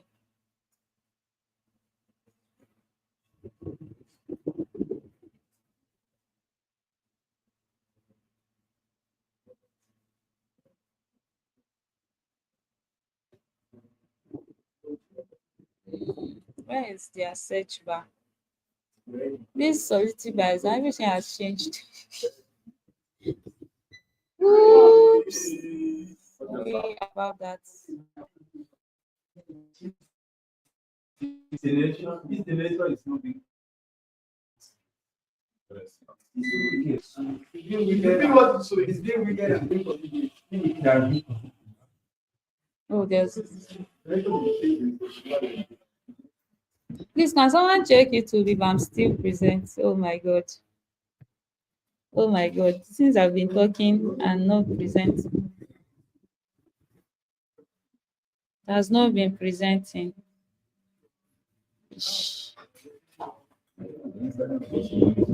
Exactly. He's making a call. It was presenting, but now I'm seeing to share my screen. Oh my gosh. Who knows where the call cut off on YouTube? My screen has not been shared, has not been sharing. On YouTube, you go to this place, then it's fine. Okay, then it's fine. Then it's fine.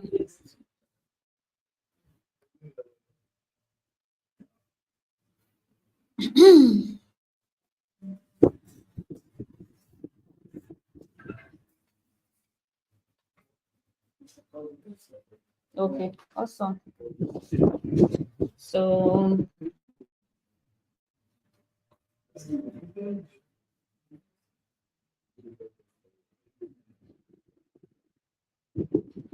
the live still on? Since the live has stopped. Okay.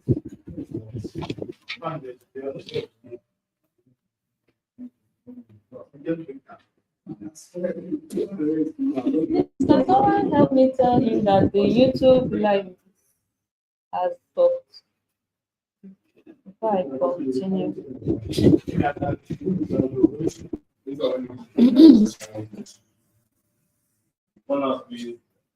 This thing is not okay. Check the link. Check the link.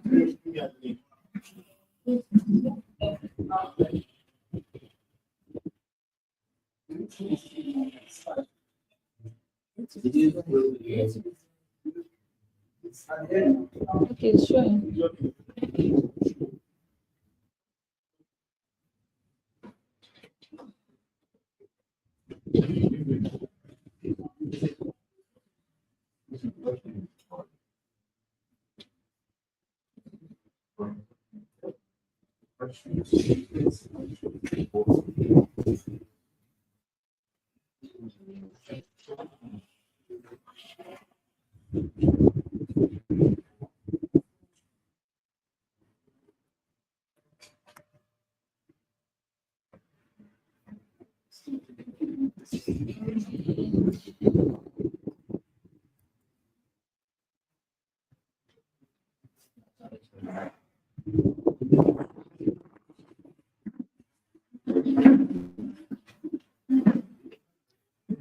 All right, so moving forward, moving ahead.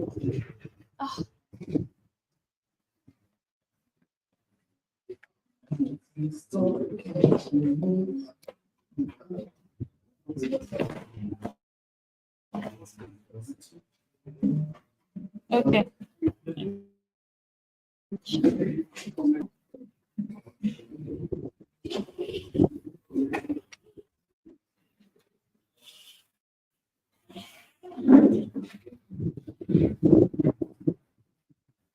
So let's create an array that holds the struct, right? How do you create that?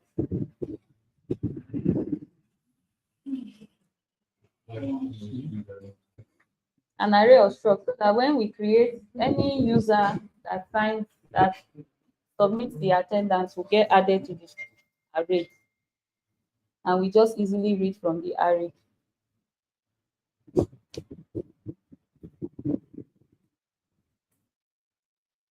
Array of what? Of this struct form details. So it will return all the details stored in the struct for us. So going back to Solidity by example. Yes, yes.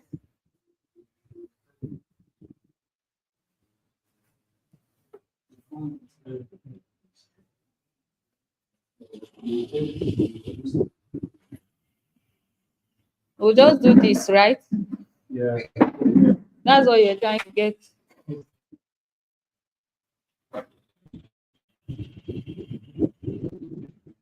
All right, so let's do that.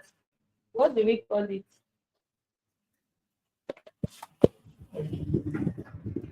Attendance what?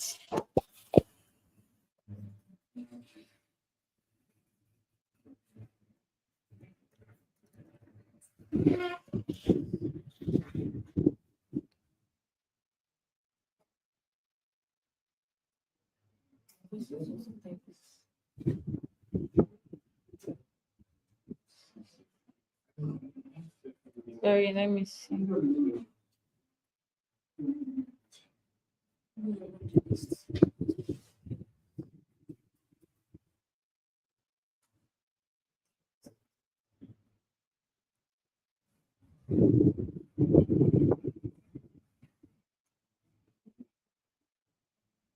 Did I define it inside?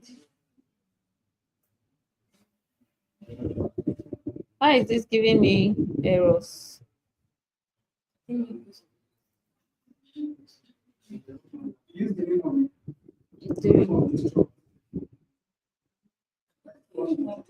Okay, let's start. But why do we need to use? Okay, let's just do that. You know, this is an array.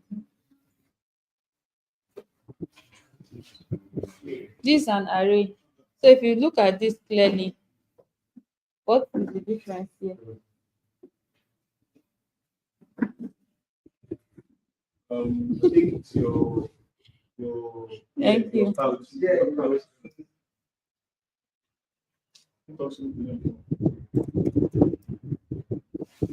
Like this, Let's right? zero details. Hold on.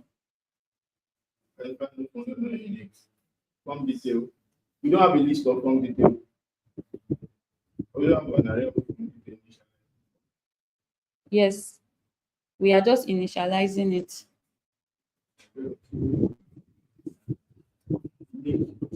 How to underscore that? Like use underscore. No, we are creating it for this one. Let me see. Maybe the naming for the struct.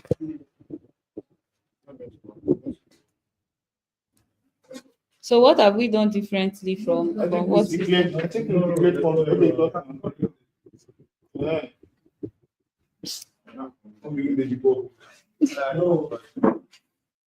All right. So we have it was the cap. The cap.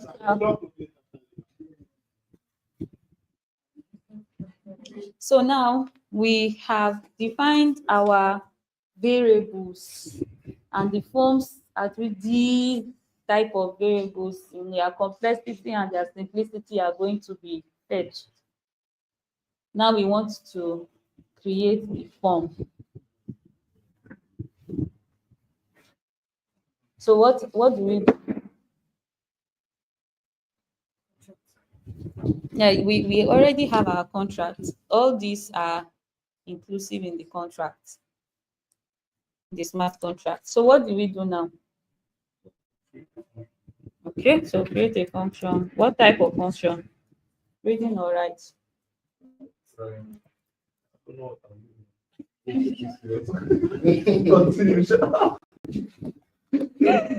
Okay, before we put in the parameters that the form will take, we make it. Are we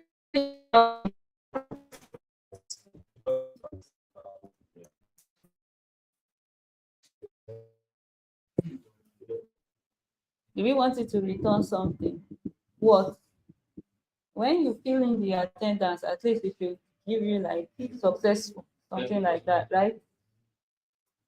Do we want that? Or is that too complex?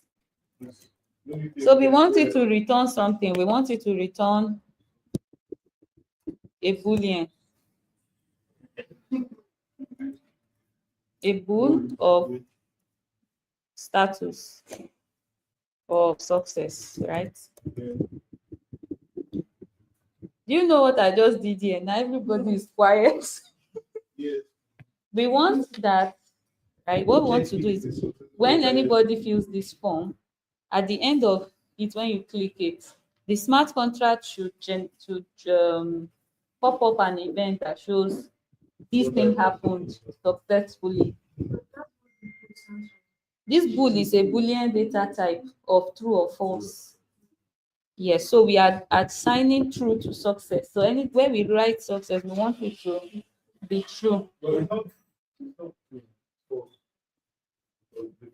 Yes, the default of this boolean is false. Then we'll set it here. Yes, so success will be true. Now you've known what you are doing. So that is what I did here. We just want this function to return something. Because why is this important? It might not be important if you just want to leave it at status of a smart contract.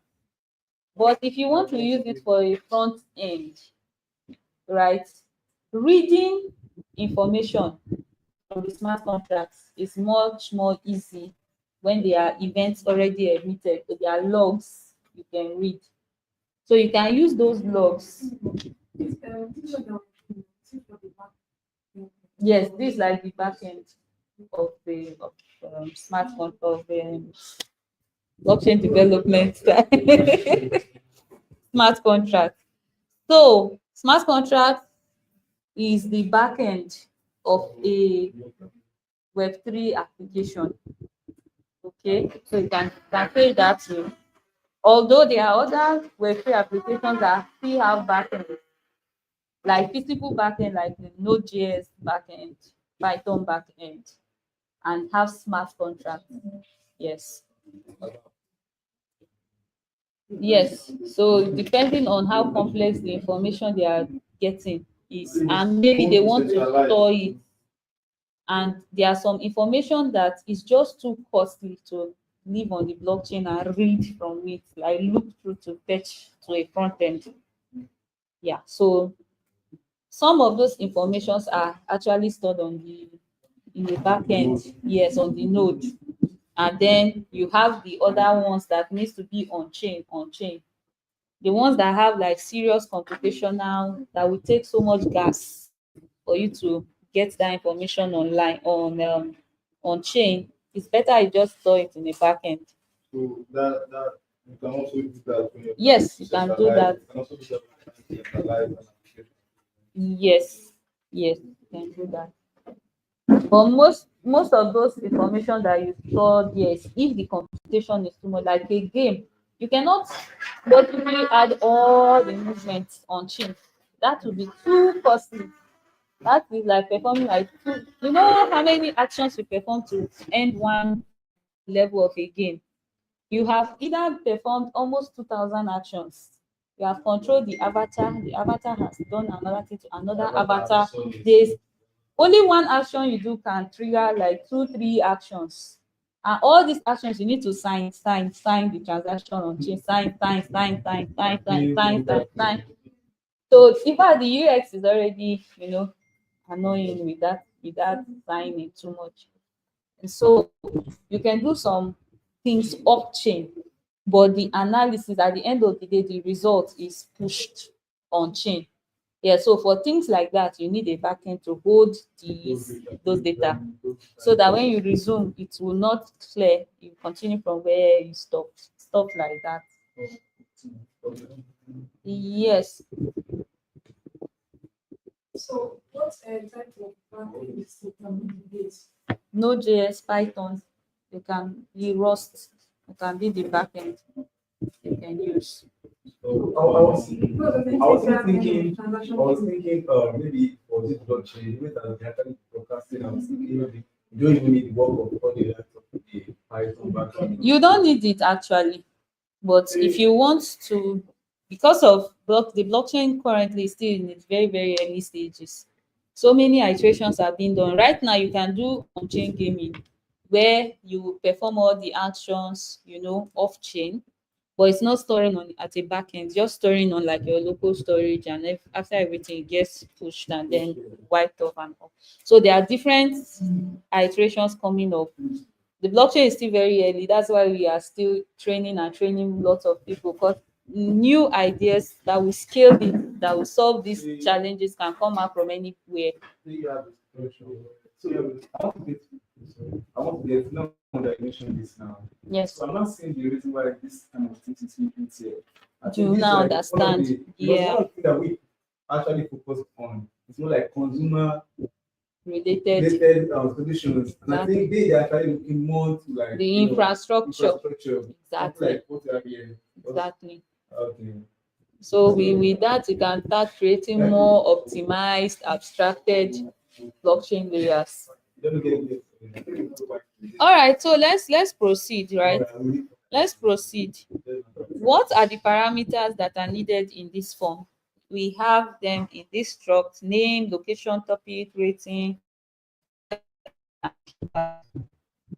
So the first thing is string. Anytime you are trying to pass in string as a parameter, you need to add memory.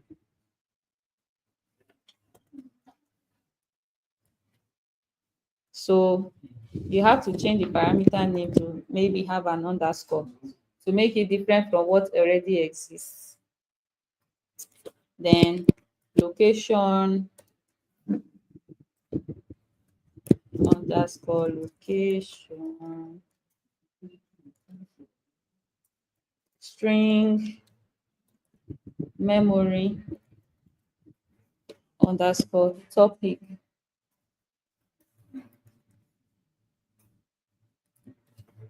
And we have a rating called rating.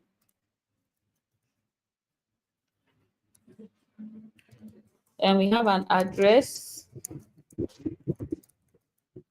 And just call it address.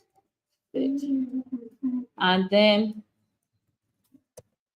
byte 32 feedback.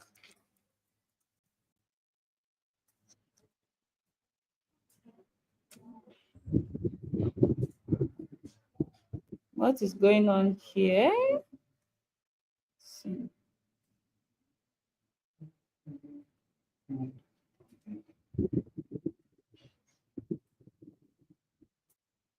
So what were you expecting? Okay. All right. So what do we want it to do? We want to initialize form detail, right? And we want to initialize it with this information we get from the form. And then we want it to push to this form detail array. So you can do it this way, where you call the form. We saw 3 ways of initializing a struct when we checked Solidity by example. So you can use this method where you just say list dot push, right? And then in this push, what are you pushing? You are pushing form detail. And then form detail now holds all this information called name. Okay. This man is squinting his eye. Hope everything is going well. Okay.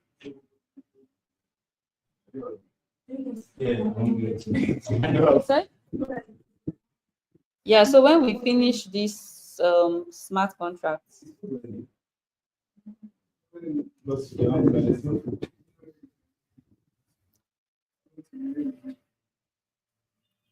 Do you see what I'm trying to do? Using this first method here to do the push and then the items. So first is the name, then the location. See, I want those like my mama they call me. I want them outside the class. I want make now meet one more. But they should go like. I don't speak. I don't know. Very good. I don't speak. Yes, ma'am. You I said have a yes. question, ma'am. This one is like so based on the parameter that we set, can we actually make the neutralization of the wallet address?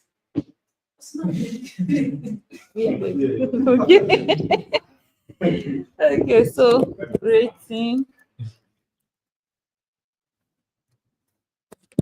Do you have an extra plugin that gives us Yes, you saw that install some extensions. Solidity? Yes, from Tintin Web. So just check all those Tintin Web extensions.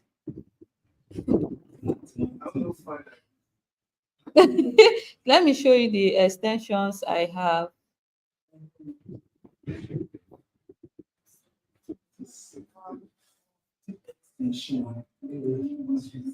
So these are the installed extensions. Solidity from Joan Blanco, then Solidity from Nomic Foundation. So I don't even know which of the two is doing this, but then I have Solidity Contract Flattener from Tintin Web, Solidity Language and Theme from Tintin Web, then Solidity Visual what something from Tintin Web.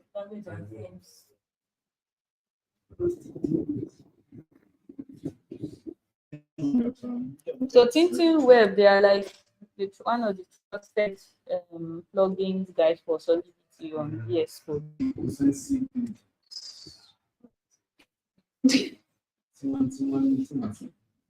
All right, so we have this done, and then we Over on that line 40.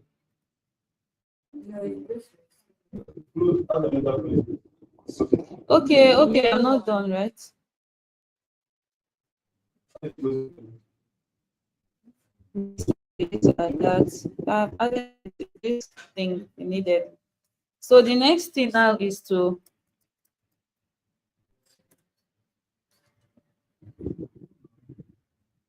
what? Can you make it smaller?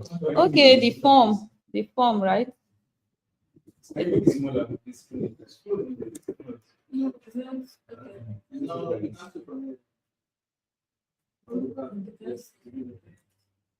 That's the Is this okay?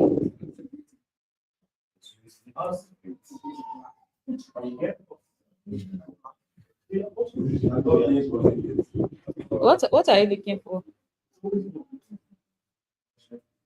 Okay, this error. Expectedly forgot what? This is for the function. This is for the function actually.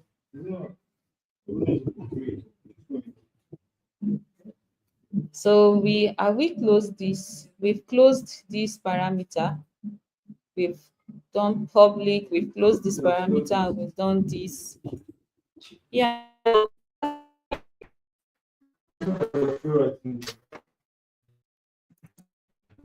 That should be.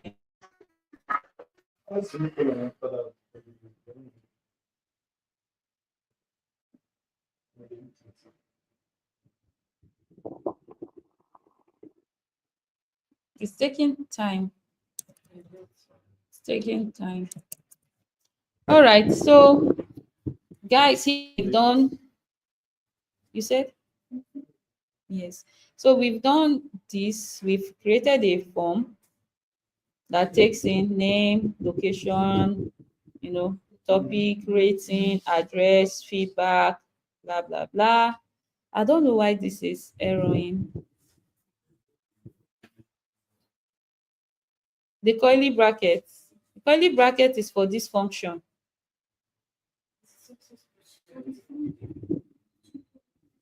Curly bracket is for this function form. And I don't know why this prettier is not, it's not working well. It's supposed to arrange this thing for me. Hmm? Control A. Control A and right click. Control A. Yes.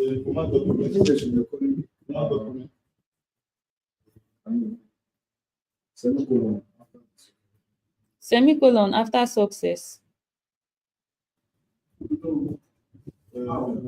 There's a semicolon after success.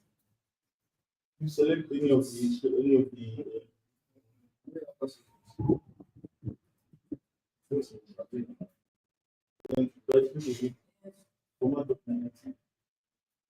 no document. No. Where is the curly bracket for the command document? Let me use. Solidity. Yeah. See the full this thing. Yes.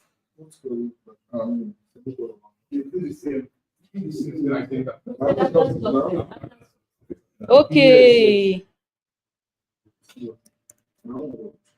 It will work. I think it takes some time to pick.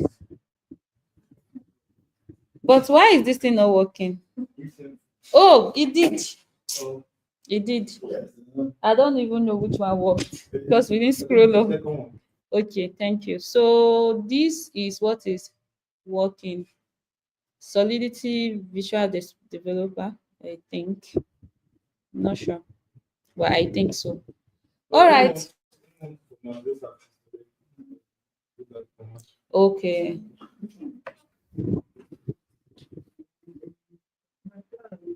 So you guys just download, just go to Tintin Web and just use Tintin Web's version. What is showing the error? Have you added the semicolon after the success and semicolon after the list of push? Okay. All right. Now the next thing,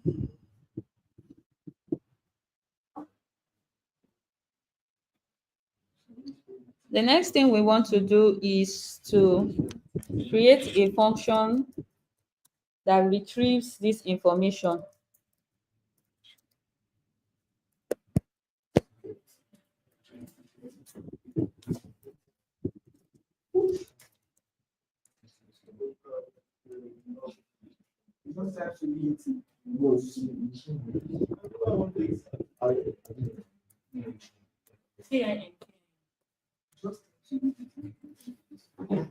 For this. So what we'll do here, we just return the array called list.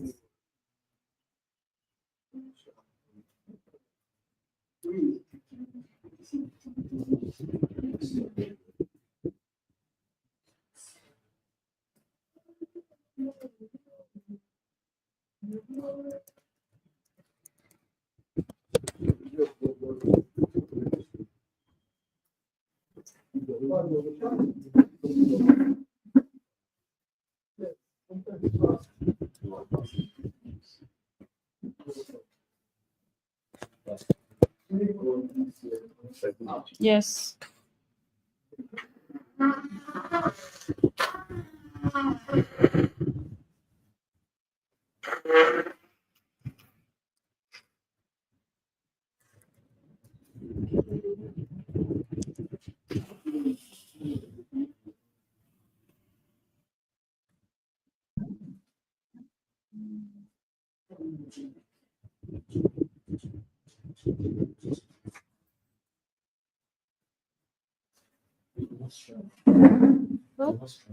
Ah. It's not streaming on YouTube.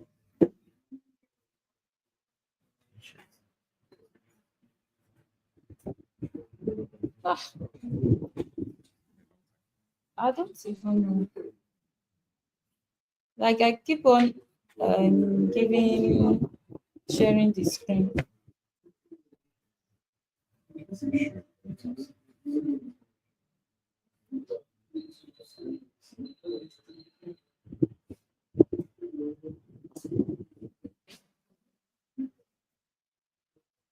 You start Solidity. Yeah.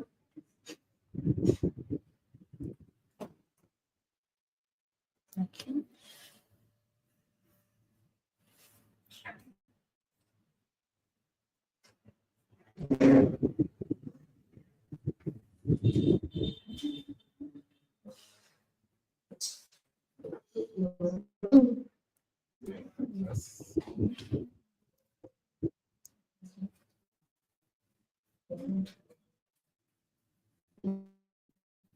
Let me stop it and start.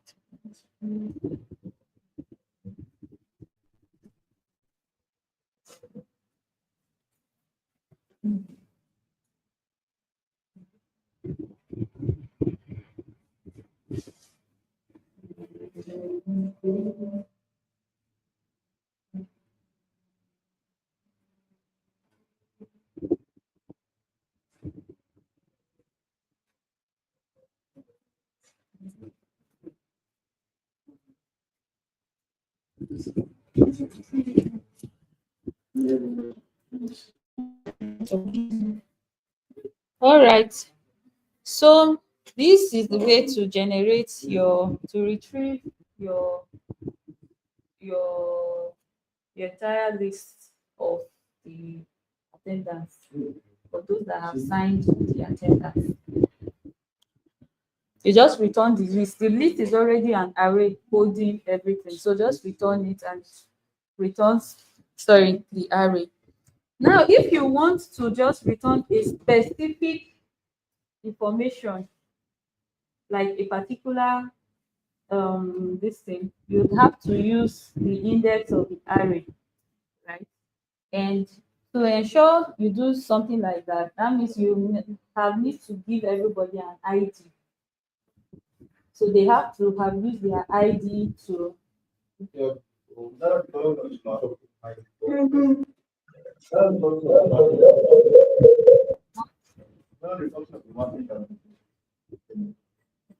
I don't sorry, I don't think we will use array. So if everyone has an ID, right, we can use that ID as the index. Because now if we use just index, the index might not go as the ID is. So if the index is 0, whoever is having ID number of 0 might not be the first person to have signed the attendance. It might be someone with ID 5. And so index 0, you will be getting the details of someone that is not ID of 0.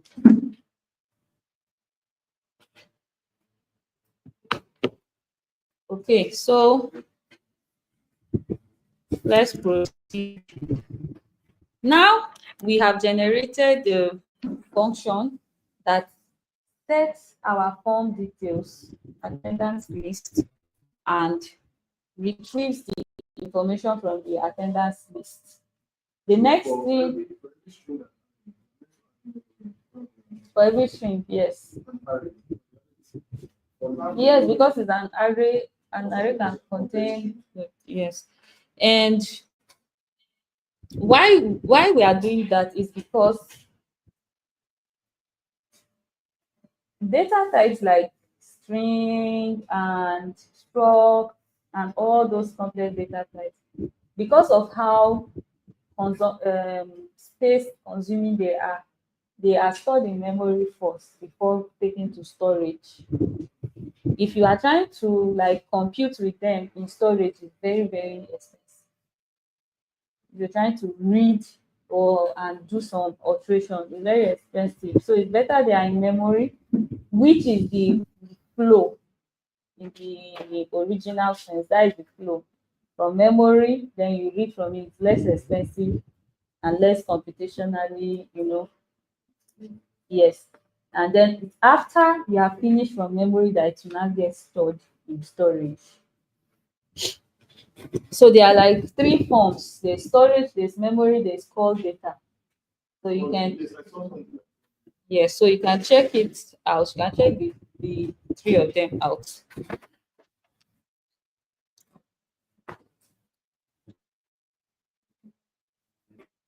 So the next thing we need to do now is to ascertain that this information works as we are supposed to.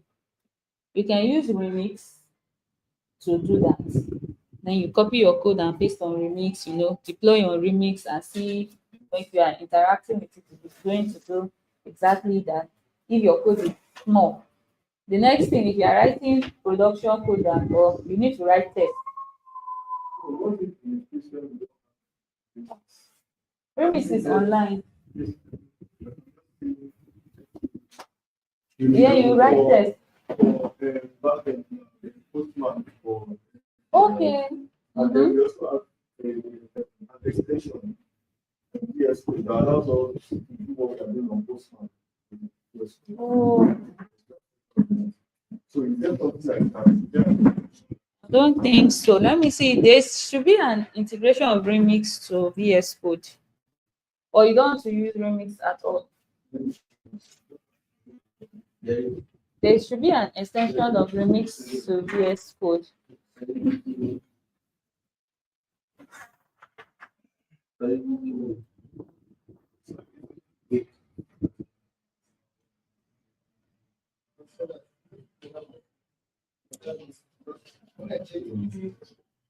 Okay, so let's proceed.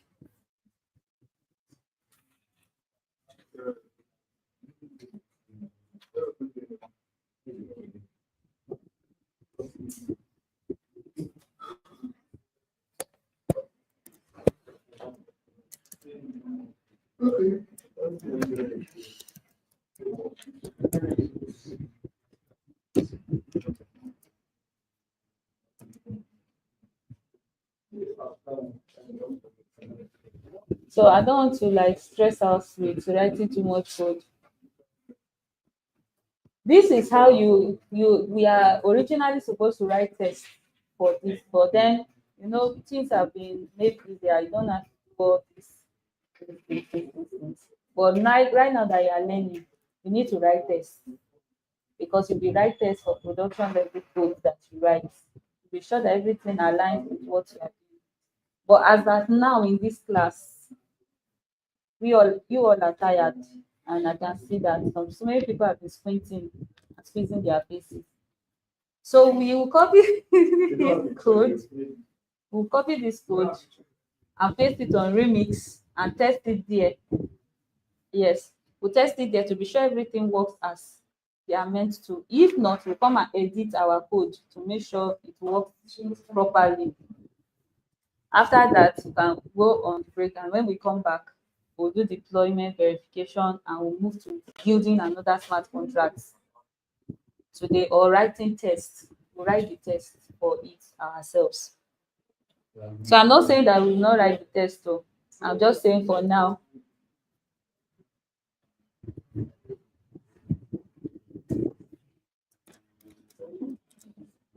So seeing that we don't have any imported file from anywhere, it's just straightforward. You can do this on Remix.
Okay. So if this is the only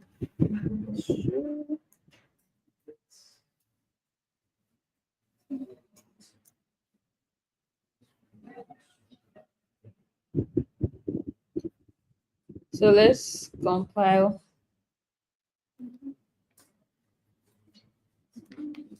So we've compiled attendance.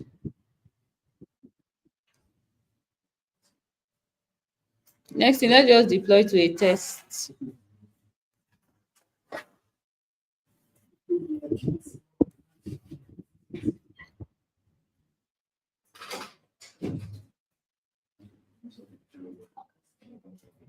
So now, do you see what I said? What?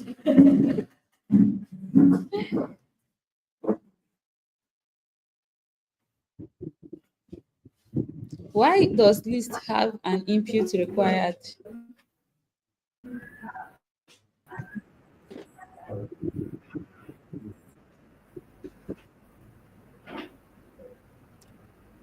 Now, do you see what I said? That when there's nothing in the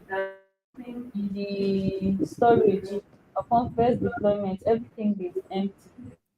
You can see what that. Why can't this thing zoom? Image. Okay. Okay, mute yourself. Mute yourself. Can we see here Mute yourself. Okay. that this is an empty array? Nothing is in this array. See, everything is just empty. Now, this is the first iteration of this is upon deployment, checking the storage to see what is inside. So now nothing is inside. So let's do the first, impute the first attendance.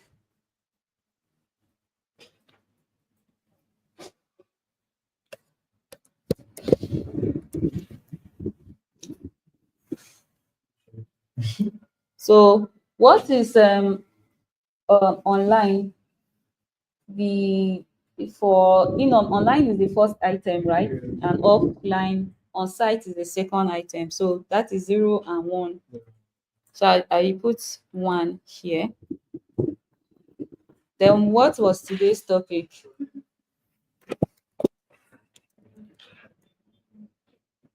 Then I rate it, maybe I rate it a 3. And then address. Now, at this point of address, you can decide to make this part instead of getting a parameter for address. You might lock it so that people cannot just put in an address for somebody that was not in class. So you just change it here to msg.sender. So it will be the person that clicked this particular function that can perform that. The address that clicked this will be the address that will be used here. No other person can fill. Yes, other people can fill the form with their own address, but when we change those address, we don't know them. They are not our students. So now, have a registration form. exactly. So when we have a registration form, That's another one. yes, the wallet that has the address that was on the registration. Yes. So So can also check exactly. So we can have different things now. That's why I say based on your design decision. With this now, you've noticed that we now have so many gaps we need to fill, right? That is the beauty of this. You can decide to create a list of addresses that hold the address of everyone that registered. So it will now check before it does this submit, it will make a required statement to check that your address exists on that list first. That msg.standard is equal to one of the items on that list. If not, you won't have access to this. So if it is equal to it, if yes, at a point it's equal to this, then it will move to this next line, list of push.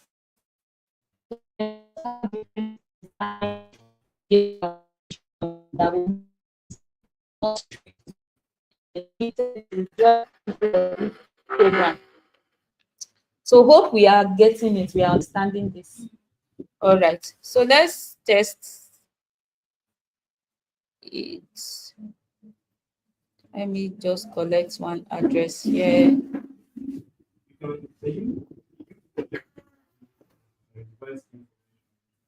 So you divide because all discussing is so I don't know if it makes sense. But we're talking about giving an application that allows that checks that allows people to maybe register for something like that. Then we were actually kind of talking about like what are the, like let's say the top 9 events and people from there get or something. Then somebody is using somebody just decides to pay 500 wallets. How to do it, pay more those events. Wow. You get. Yes. So how do we like and then maybe starts to sell those devices, those wallets or something like that. So we probably want to collect phone, like an IP address or something like that. So I know that it's also I know that it's possible with PHP. I've done it even I think with JavaScript today, like get the device, let's say it's like visiting the website to it or something. So I'm trying Yeah, if it's for visiting the website, you definitely can get it, but it will not be stored in the on chain. But you will get it from your front end. Front end is still front end, whether Web 3, Web 2. yes, but if you so if you get it, If you get it, probably you want can. to check if this person has interacted with you or something like that. Yeah, you can use. Okay, then you create a function. You use your front end to fetch the information this yeah, time. the function and you get those information and store it on chain. What? Yeah, Yes, you can. okay. You just get the information and Okay. data type cast it to string or whatever, or maybe hash it for some protection. Then push it on chain. So you can use it for tracking, person, Yes. used the same device before. Device before or not. So Yes. But if it's for fetching information, and you can always do that.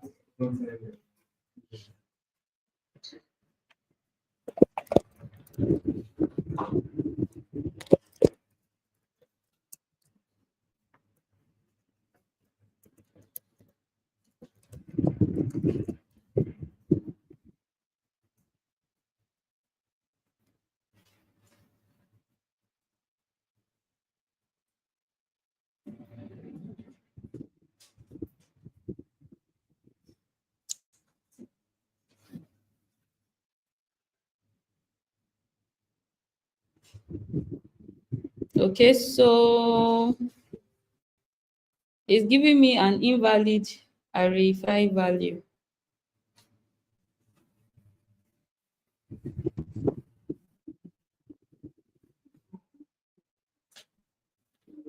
Is it for retrieving? Did it even transact? Okay, form error. Error in encoding arguments. Let's see.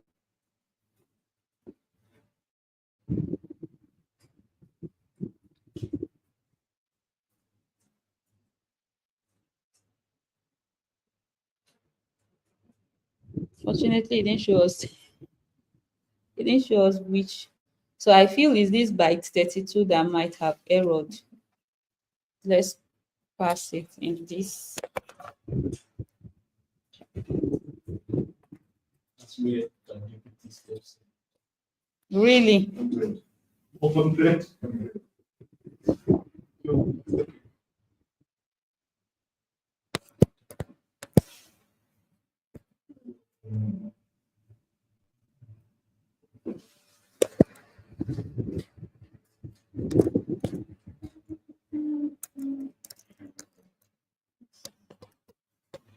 Yes, let me leave this.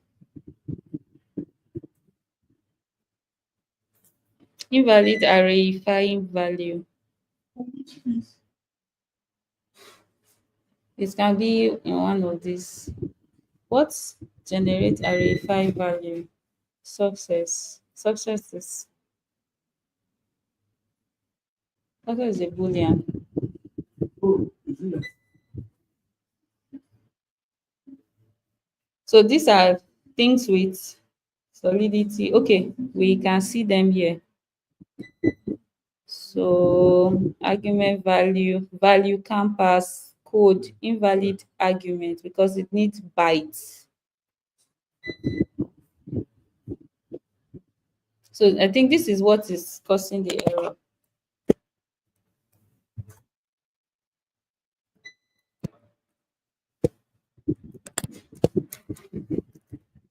Oh, just to string there.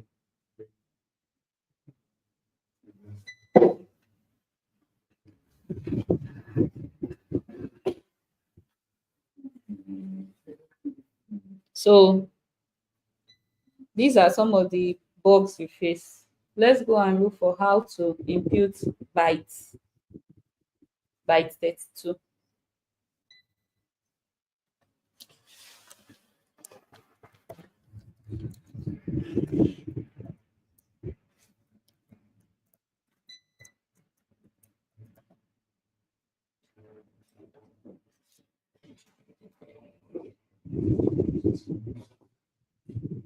So this is an example.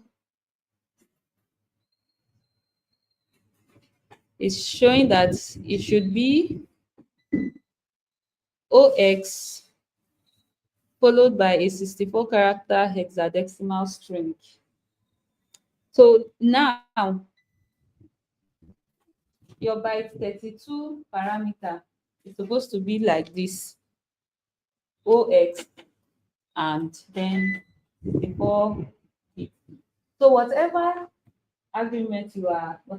string you are writing there, you need to convert it to a byte 32 and copy that byte 32 format of your string and replace it with the string you added here. Now, I want to be able to take note of this because we will encounter, you will most likely very 500% sure you will face this problem if you are doing content, because you have to impute the logic that will convert whatever the user imputes to a byte 32 before it sends it to the smart contract. If not, it will error and user won't even know why it's erroring. Just note that I said it so that when we go to content, we'll be able to you remember when I said this. So there are different tools you can use to create a byte 32. So this is a string of view represented in this format. So let's look for, there's this one, I've forgotten the name. Converter. Yes. If I'll remember the name.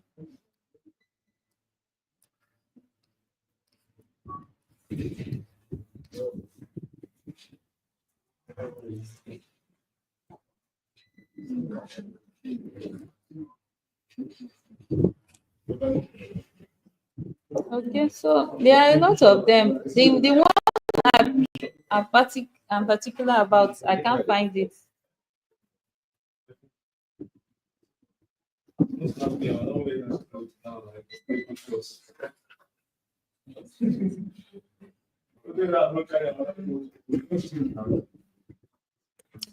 So Where the table is split, everything in your small lab, you let it go down.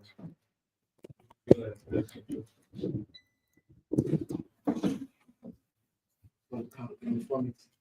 can you see how as I'm adding more things, the byte code are changing? Can you guys see at the back?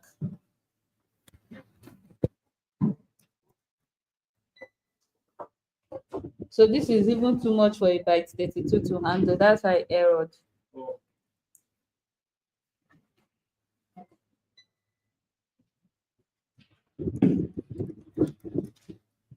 Now, in analyzing this, we can see that it took up these first items, right? These extra zeros behind shows you the remaining space left that has not been exhausted by that text you wrote in a byte 32. That is why a byte 32 is more. For solidity, I think it's just 32 characters it can carry, or something like that. Or for this is 32 characters. So if we count this, if we count this now, it should not be more than 32. So let's count. now Yes. there One character is two bytes. And this is 64 bits. So there really can attach the function that's true so that it gets converted to byte. From your front end. Yes. So let me copy this and let's see if it will work in Remix now.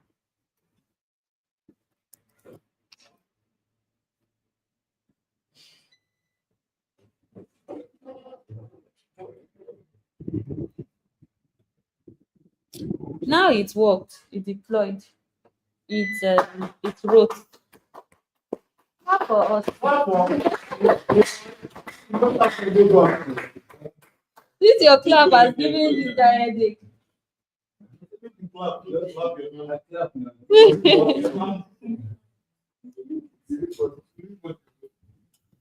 Now, do you see the first input we've gotten? Yeah.